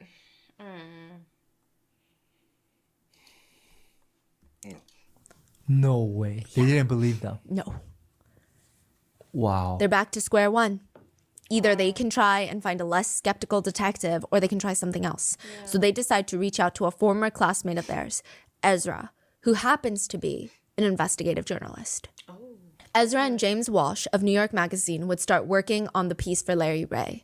The article would go live April 2019. This is the first time any news of the cult was exposed to the general public. Nobody knew about it. I mean, there were rumors around Sarah Lawrence that like something weird was happening with Talia's dad, but they were rumors. They're college rumors. This is the first time it becomes very real, very serious. Yeah. Daniel would see it and realize that his friends did not get out soon after him. It went on for almost 6 years after he left. Yalitza would see it from a shelter for those without homes and realize her sister Felicia was still in the cult. Santos would see it from a shelter for people without homes, but he would defend Larry publicly online. Santos wrote, Larry has only ever offered his friendship, attention, and care to me. He fed us, never skimping on the quality or healthiness of meals. He offered a listening ear, always making himself available to us no matter the time. He encouraged us to enhance and educate ourselves, constantly suggesting that we read all kinds of books, ranging from philosophy to science. Without a doubt, I owe whatever independence, clarity, and emotional imbalance and resilience I have to Larry. And basically, he's got out, but he's not mentally out. Yeah, he's still mentally trapped. How you pronounce the other one? Yalitza. Mm-hmm. She's out, and it seems like she's trying to go through a process of. Mm-hmm.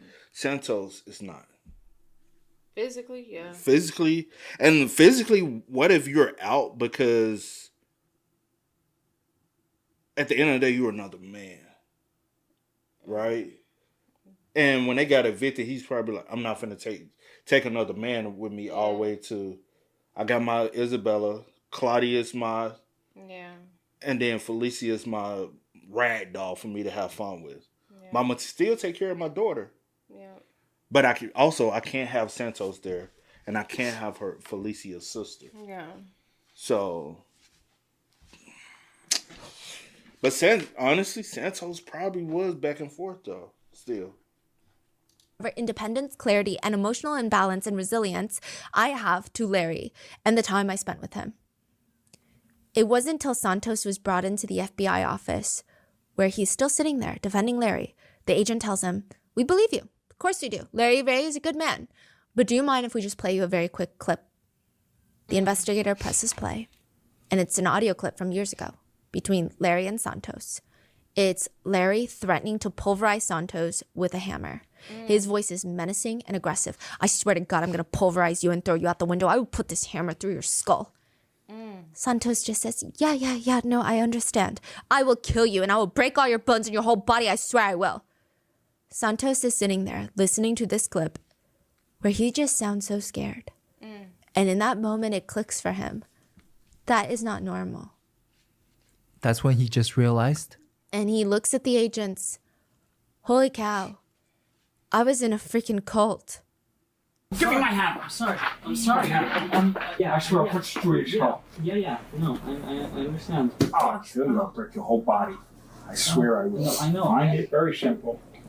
You just leap like a frog. Why don't you hold hands, jump together? So cute. That's work. How cute that would be if you both jumped. But Isabella, Claudia, and Felicia are still in deep when the article goes live.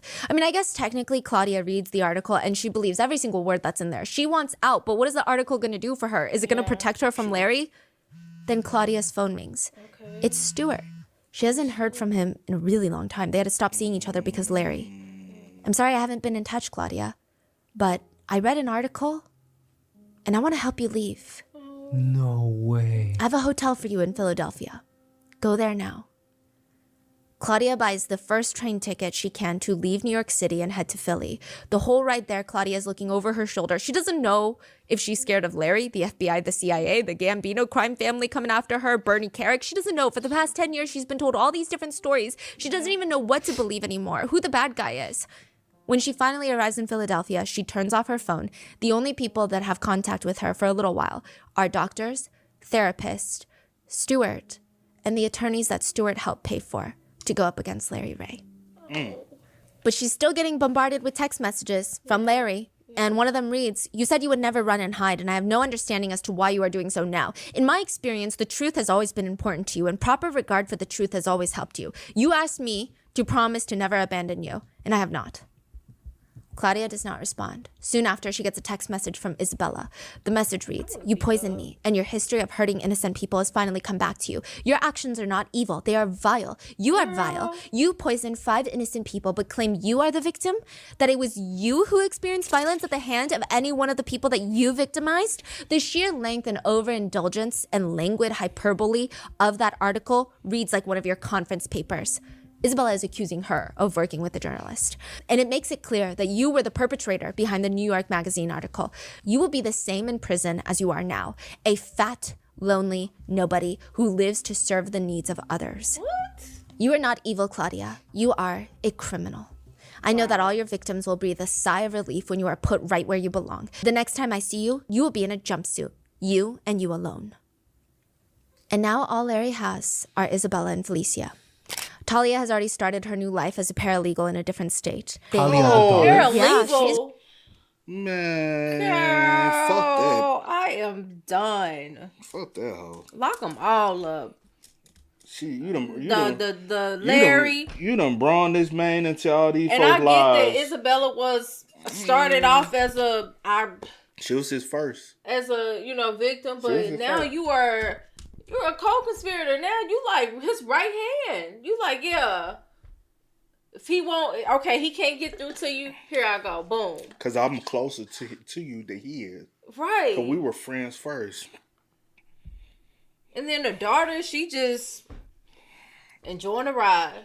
She been showered with guilt since she been poisoned since she was a kid. Yeah, she has mentally. So technically, if we want to get technical, she's a victim. She's she was the first victim mentally that we know of. Because then it could be her parent, her mom could have been a victim. Her mom first. Family members could have been victims, but also never mind. It's so deep. It's too deep. Talia has already started her new life as a paralegal in a different state. Talia, the daughter? Yeah, she's just a paralegal? She's just living her best life. Well, okay, I don't want to say she's living her best life because she was brainwashed since she was a kid. Yeah, she was brainwashed. But I think at the time she was living a better life than Felicia or Claudia. Yeah, for sure. Yeah. She's making tens of thousands of dollars. Were wired to her from Claudia's work. Wait, she's taking the money from. She's taking, Larry would She give ain't her a living lot her of money. best life. Wow. So that's why I'm saying a lot of netizens debate when is the line for Talia and Isabella to become perpetrators. True. That's not a decision I think I can make, but it is definitely discourse that I've seen out there. Also, side should go note, the down thing for with it too, cults, though, a lot of cult experts do say that there's almost no cult where the victims don't become perpetrators at one That point. is true. April 2018, they move into a man named Scott Muller's house in New Jersey, just like they did with Lee Chen. It was supposed to be for a week, but they end up staying for 3 years before Larry is arrested in that house.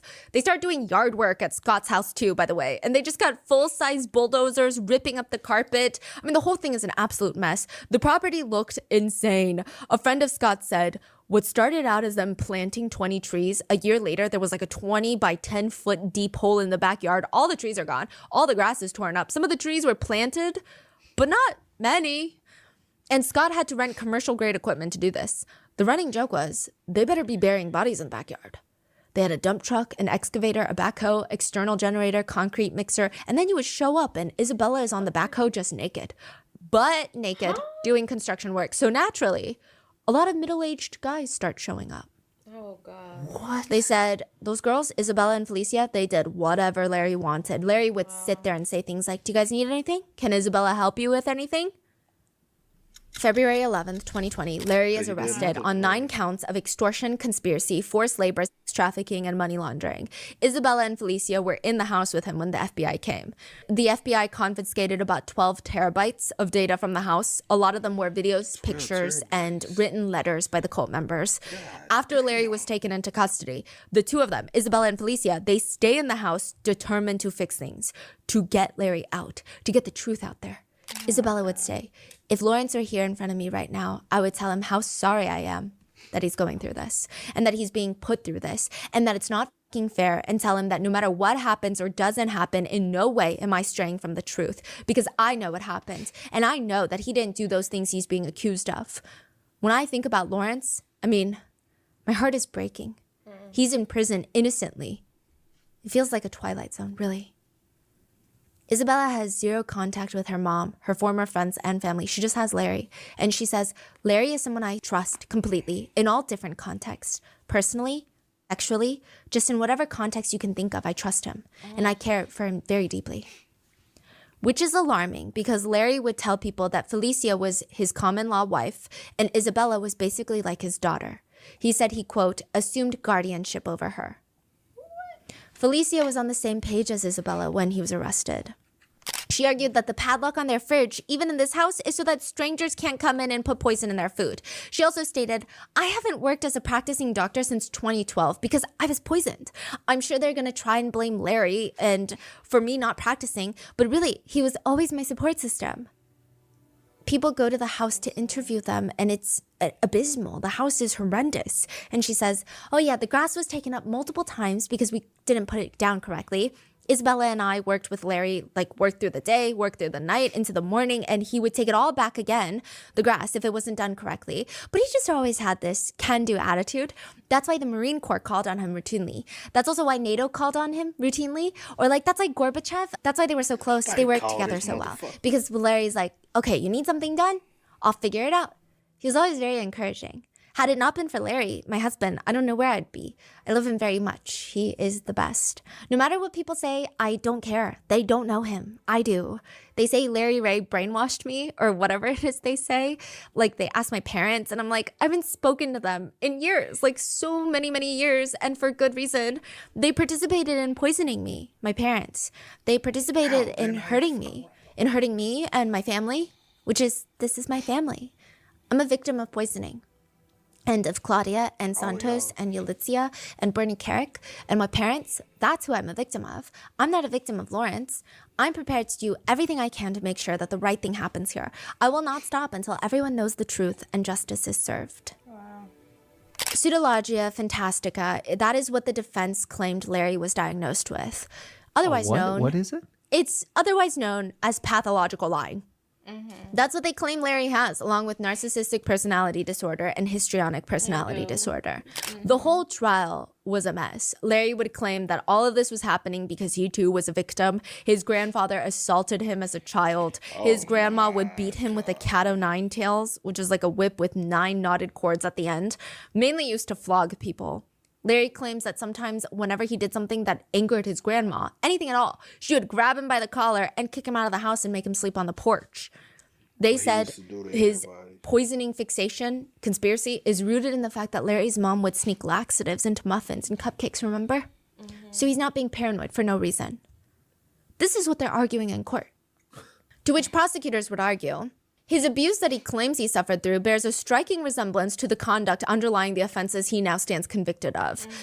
His whole defense is just all over the place. They try to argue that the New York Magazine article, the one that kickstarted the investigation, is messed up because the title is Stolen Kids of Sarah Lawrence, but they argue the alleged victims weren't even kids, they were adults.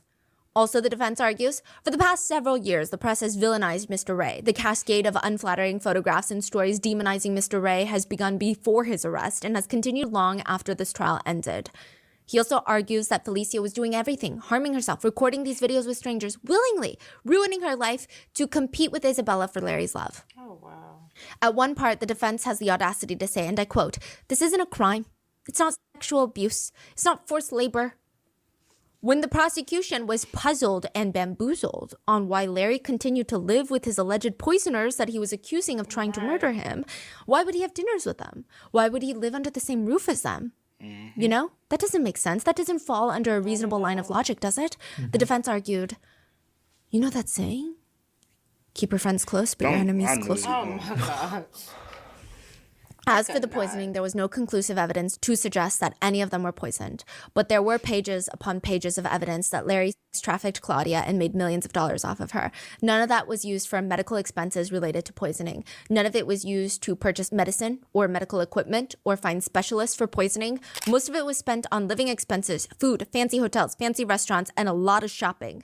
Larry would bring Isabella to eat at the nicest places. Did you see them prices? 157,000 on Talia. Isabella 280,000. Isabella's 8. What the fuck are y'all doing? Santos $74.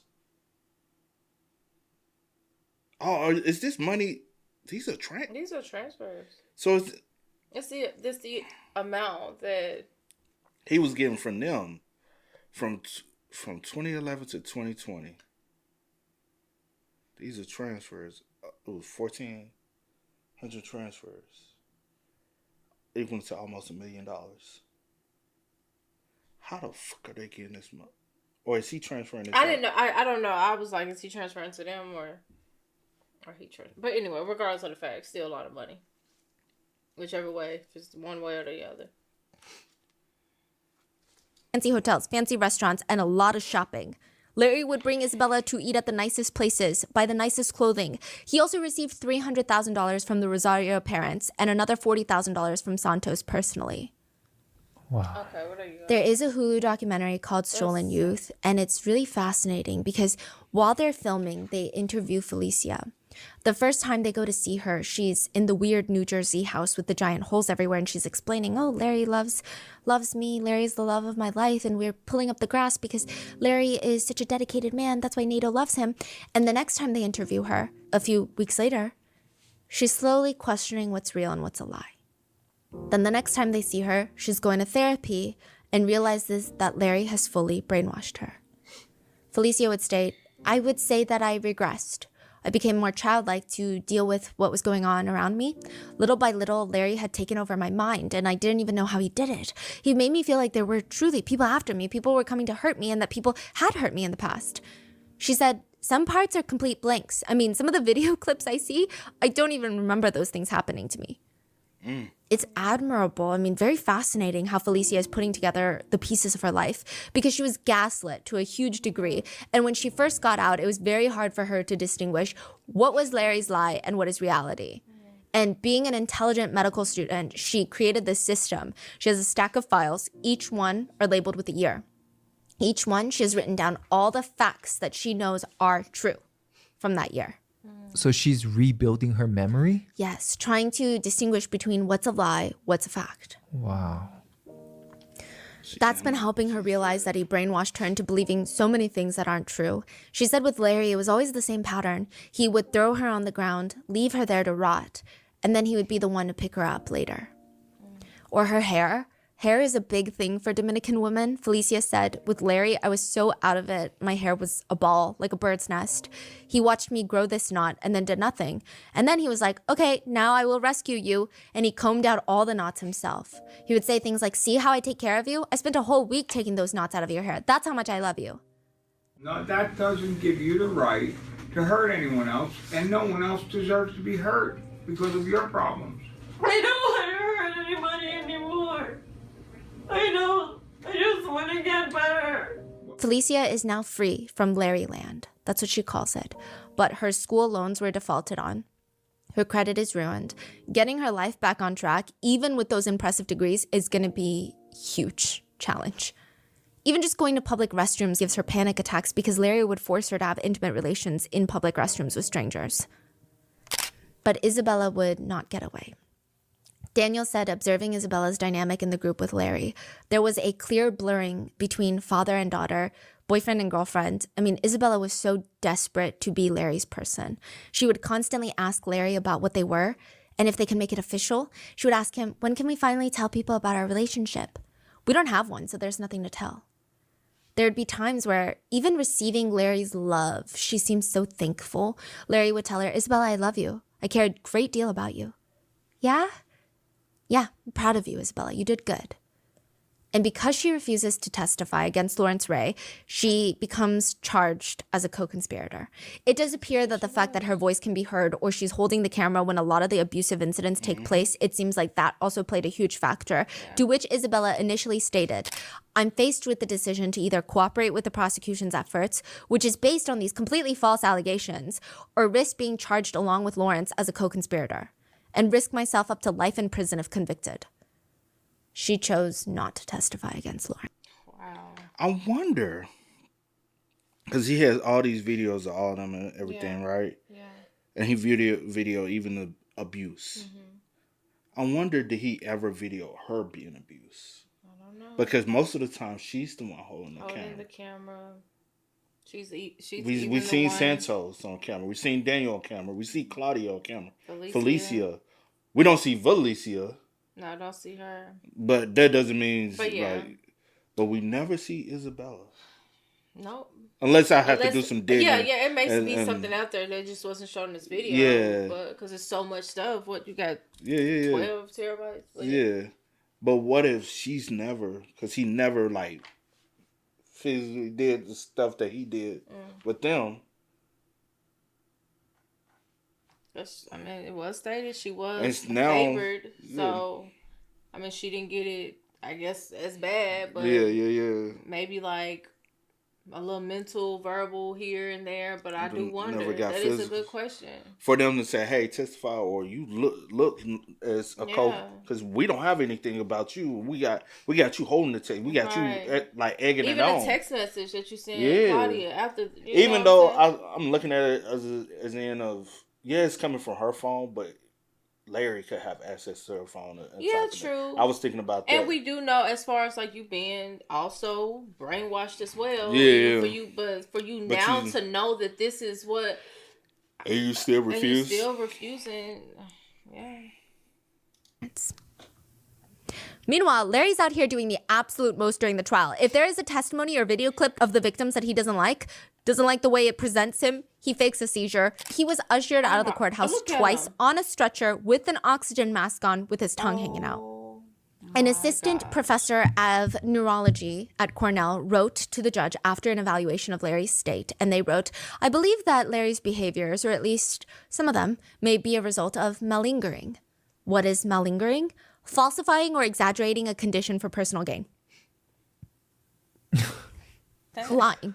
There is one name that will not be brought up during trial, but it is the only member of the cult that would lose their lives, due in part because of Larry Ray. Iban was Talia's ex-boyfriend and practically an adopted member of the family. When he started dating Talia in high school, Larry immediately took him under his wing. Larry was not the protective dad over his honey girl. He was actually the cool dad. And he would call Iban, son this, son that. And at some point, it starts feeling like Iban is more dedicated to Larry than he is Talia. So much so that even after the two break up, Iban is always around, following Larry around like this little lost chick. To Iban, Larry is a father figure, and he would listen to whatever Larry told him to do. That's why he drops out of college, joins the Marines on the advice of Larry. I mean, it almost kills him. He is instantly deployed to Iraq and Afghanistan. He did 2 tours. Right when he gets there, most of his friends would die in front of him. He gets back home with severe PTSD. He's very open about it, which in a way helps him heal. He was accepted into Columbia University, where he helped conduct studies on PTSD for combat veterans. He was actually really good at articulating feelings that veterans have and putting it into words. He would write in blogs, while veterans may have the benefit of returning to a sea of goodwill, like the store's goodwill, because they're for the veterans. Many times we're left without a paddle or bearing, and in dire need of both. He was finding his own recovery by helping other veterans. Fellow veterans said, "Oh, Iban, he's the type who will see your need for a shirt before you even recognize it. Then he'll take off his own shirt and insist that you take it." And then both of his parents died, one after the other. Oh, shit. And the only person there was freshly out of prison, Larry Ray, to help pick up the pieces of Iban. So remember how Larry shows up with 3 people? Yeah, it's Larry, the Asian man, Lee Chen, and a Marine. It's Iban. And then where did he go? From that point, Iban is just Larry's bodyguard, military escort, if you will. Iban slept on the floor most of the time. He was hanging around Larry. He was described as a faithful servant, but it didn't matter. He would get punched in the face. If he fell asleep when Larry didn't want him to, he would wake up Iban by sticking a spatula on his chest, a cold spatula, and scream, "Time to die." Iban has severe PTSD. Oh my gosh. So Iban was there for the whole 10 years? Yeah, most of them. Oh my gosh. And once Iban would start panicking, Larry would laugh. "I'm kidding, let's make some eggs."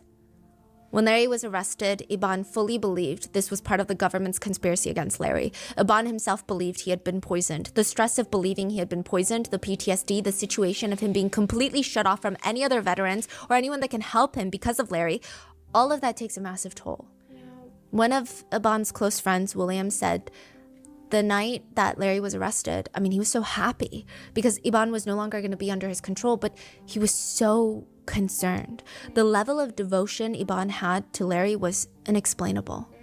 It was Larry's world, and Iban was just happy to be living in it. And now with Larry gone, Iban was missing his whole purpose. His friend said he just sits around waiting to be told what to do. May 2020, like 2 months, February, March, April, May, a few months after Larry is arrested, Iban attempts self-exit by harm. But when that doesn't work, he leaves his house and walks onto the highway and lays down on the pavement until he was hit by a car. Williams said, "Personally, I blame Larry for his death." Yeah, of course. The prosecutors argued this wasn't just about money. They said Larry extracted millions of dollars in extortion and sex trafficking proceeds, but the money was never enough. And at times it was besides the point. The defendant displayed an insatiable desire to make his victims pay in both body and spirit. Claudia said, "It was as if he was experimenting on our very souls, like lab mice. His evil withered us. It ate our spirits." January 20th, 2023, 63-year-old Larry was sentenced to 60 years in prison, essentially a life sentence for someone his age. Bernie Carrick, his arch nemesis, came out and said, "He has victimized everyone he's ever been in contact with. It's completely bizarre, and hopefully this will be the end of his reign of terror, so to speak, and they'll put him away for life because he doesn't deserve to be in society." During his sentencing, Larry shared a statement. He said, "In all this horrible things people are saying about me, I just wish they knew what good I have done in my life for this country. And I'm never going to get recognition for that." Isabella would plead guilty to 1 count of money laundering. Felicia said, and Felicia is the subject in most of the videos where Isabella is the one holding the camera. Right. When I first met Izzy, she had a very well-formed moral compass. As time went on with Larry, it wasn't goodness anymore. Her true North Star became Larry. He could say the sky was red, the sky is purple. It wouldn't matter. If he said it, it was true. It was as if God himself had said it. She wanted to be a psychiatrist, a child psychiatrist, no less. You know, she wanted to help people. I would hear her be like, I can't do this anymore. I can't live like this anymore. And she would get so sad. They would have these fights. They would argue. Then Larry would talk her through it and they would just go back to how they were. That's what's so scary, because someone who's truly a good person lost their own sense of self, their own sense of right and wrong. That just speaks to how evil Larry is, that he was able to fully destroy someone. Felicia was asked if she wanted Isabella to go to jail. And she said, I don't want her to go because she's going to use being in jail and being prosecuted as a reason to be angry, as a shield. And she's not going to actually confront the real situation. But if she doesn't go, she has to live with what she did on her own. I pray that she starts to care about herself enough to honor herself and honor the truth of what happened to her and to the rest of us. Isabella would be sentenced to 4.5 years in federal prison as a co-conspirator, which has been a really big topic of conversation. Where is the line between victim and perpetrator? Because it's clear Isabella would not have done any of this had it not been for Larry Ray. True. The prosecutors even stated themselves that there were a ton of videos of Isabella engaging in, quote, degrading sex acts at Mr. Ray's direction. There are videos of Larry grabbing Isabella, fistfuls of her hair, and shaking her head back and forth in anger. Okay. He's straight up beating her in other clips. Yeah. She was cut off from her entire family. She would sometimes call her dad to ask for money, but that was it. I mean, she was acting fully under Larry's behalf. But nevertheless, prosecutors passionately went after Isabella, stating in front of the jurors, you did not need to retrieve the intimate toy that was used to torture Daniel. You did not need to accompany Felicia and ensure that she engaged in intimate acts with strangers. You did not need to execute those orders. You could have stepped away. You did not need to collect every cent from Claudia or participate in her torture. One netizen commented, America is such a backward place where victimizing the victim is still the thing to do. I don't know how this man manipulated these people, but he did. And he had a very powerful psychological hold on them. And I just cannot fathom how people can see Isabella as anything other than a victim who needs psychological counseling and help not to be placed in prison. Claudia wrote a letter to the judge stating, what I want is to see Isabella heal, process, move on, and live a good, happy life. I do not blame her for any of this. Any of what happened, or even the things she said and did to me. But she was the only one who literally could not mentally escape. Claudia. Yeah, no, Isabella. She's the only one who could not mentally escape. Oh, mentally. Oh, yeah. Felicia, it took her time. Because she still won't even testify against. Yeah, Santos was able to. Claudia received help. Yeah. Daniel left. Felicia, she's left. At the end of the day, Isabella, at the end of the day, was the only one who's like, no, I'm still going to stay here 10 toes. And it reminds me of another case. I'm not going to say it, but it reminds me of another case. There's only one individual in that case who still, to this day, remains 10 toes. And it's sad, bro. Sad. It's very sad. And I'm thinking, I'm just trying to think, because, like, where is the line between... But let me ask you this. Even her not willing not to testify, even with her not, do you think she would have ever healed on her own? Then I'll give you my thoughts. Do I think she would have ever healed on her own? Yeah. What do you mean? Like, if they was just like, hey, we understand you're a victim as well. We're not going to force you to testify. We're going to leave you out. Just, you know what I'm saying? And not even charge you with anything either. We just Do you think she would have went and received healing? And knowing, yes. I would say not right away, but I feel like it definitely would have took time. But since she, even after all of this, like, you had to be like, you know, people talking to you, like, the other victims are like, hey, and you're still not, like, it's not clicking to you that y'all went through hell and you are a victim as well, and this man does not love you, this man does not care about you or your well-being or anything. You are on video as well, like, you, like, it's here, it's right here in front of you. Facts.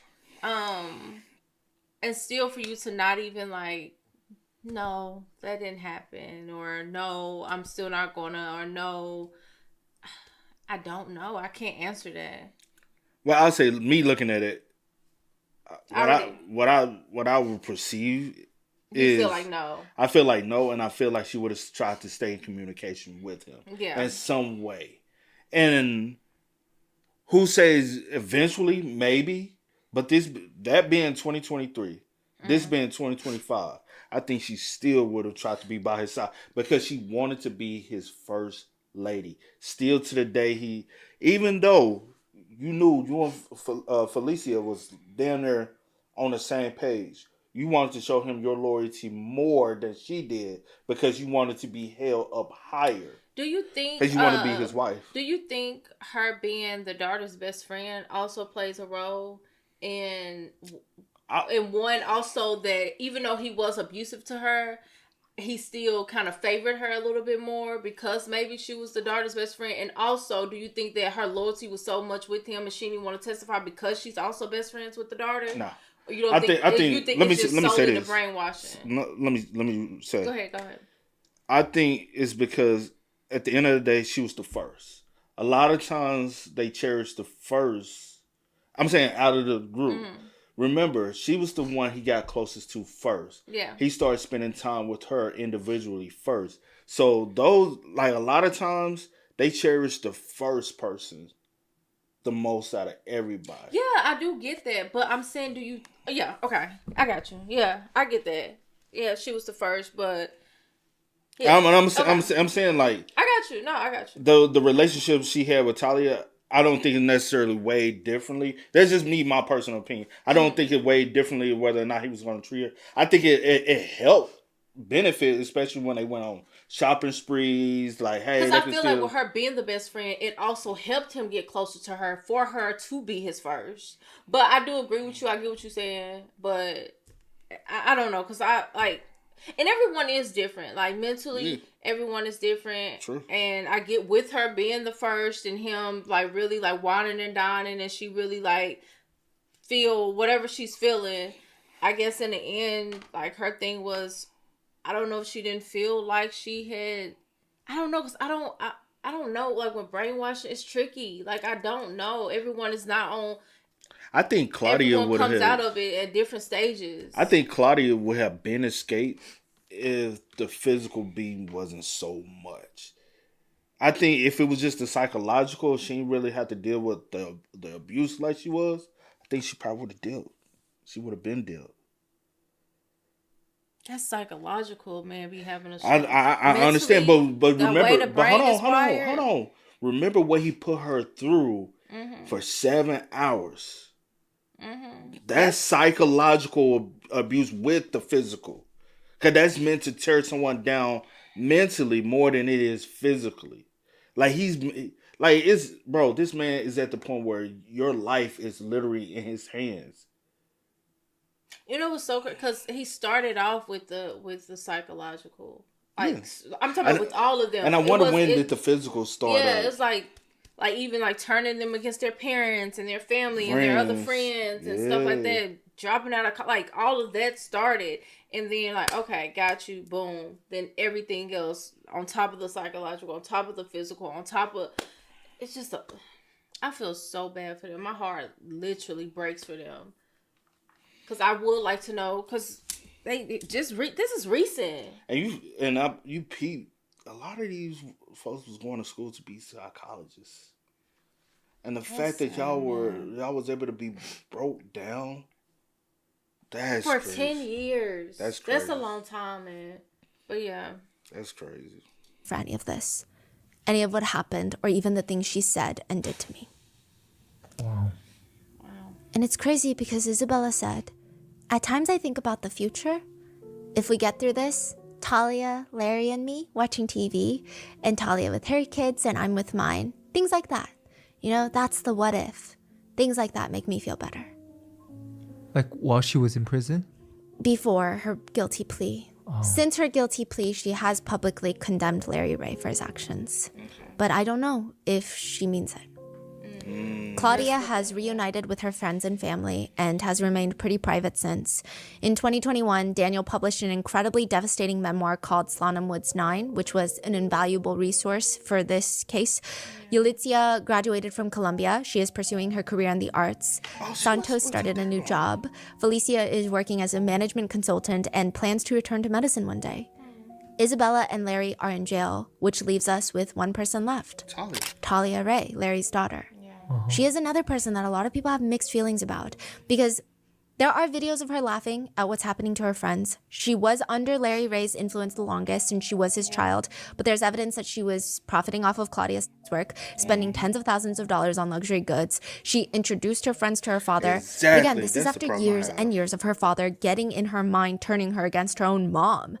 Prosecutors do refer to her as a co-conspirator, though she was never formally charged. But someone close to Talia states, she was his soldier. Talia is a really loving person, and she is the biggest victim of all. Last she was heard of publicly, there were reports that she was working at a bookstore in North Carolina and is active in the state Democratic Party. What are your thoughts on Talia and Isabella? There is an audio clip of Talia when she's very young. She sounds maybe 6, and Larry asks her, remember what I always say to you? What? Remember what I always say to you. The truth always wins. That's right. I just hope Talia knows the truth now. Felicia hadn't seen her family in over 5 years, and even when she gets out of the cult, she's terrified to reach out to them. I mean, their family's so broken after this, but she does. She reaches out to her mom first, and then Santos, and then she shows up at Yulitsia's door and she knocks. Hi, it's me, Fel. And there's this brief silence before Yulitsia says, I'm sorry, I can't open the door. I miss you. And they're both just standing on the opposite side of the door. I love you and I miss you too, Felicia. I miss you a lot, Yulitsia. I'm here for you. Yeah, I know. But I know we can't talk. We can't really talk. But I'm really happy. I love you so much, Yulitsia, and I'm happy to hear your voice. I've been dreaming about you every night. I get it if you want to talk to your lawyers first and ask them if we can talk. I don't think it's a good idea, Felicia. Sorry, not right now. Okay, I just love you so much, and I'm so sorry. And they just both start sobbing through the door, apologizing and telling each other that they love each other. And then the next time Felicia and Santos would come, and Yulitsia would finally look through the peephole, and she said when she saw both of her siblings together, all of those nerves of, is this going to be okay? Is this going to be triggering? They were gone. She said, they love me and I love them. That's the most important thing. And now it's like, I know who I am. I have my people. Now let's go forward. Damn. And that is the story of the Sarah Lawrence cult. What are your thoughts? I can't believe this was happening just with such, I mean, when you think of cults, you think of they get a isolated place they want to, be in the rural areas. They make like a station, if you will. Yeah. This is just happening in Manhattan. Exactly. With college students from Harvard, Columbia, Sarah Lawrence. What are your thoughts? Let me know in the comments. Please stay safe, and I will see you guys in the next one. Bye. Wow. It's a lot. It's a lot. And I still have so many mixed emotions. Yeah, that was a lot. But I'm definitely glad that it came to an end. I hate that it took 10 years to do so. Mm-hmm. And I pray for every single one of their healing journey. Because that's just, it's not a certain time period where you go, okay, yeah, I'm good. You know what I'm saying? Correct title. So there's also a film, I don't know how true it is, but you can see it. It's on Prime Video. It's called Devil on Campus. And that's exactly what it is. He was literally a devil on campus. That is insane. And I never heard anything about this shit. That's what's even more like crazy to me. And it just happened. Like as far as like being Relevant. called and in court and all of that. Yeah. I think that's what's also mind blowing. And yeah, you know, some people, I'm pretty sure if you're around the area, of course you have. Yeah, like, but it's for New us, York though, and would typically think a case like this will be publicized all over the place. Unless I just you type in Larry Ray, and it ain't that many views. People are not really talking about it. Literally, you type in Larry. Let me see if I say Lawrence Ray. Yeah.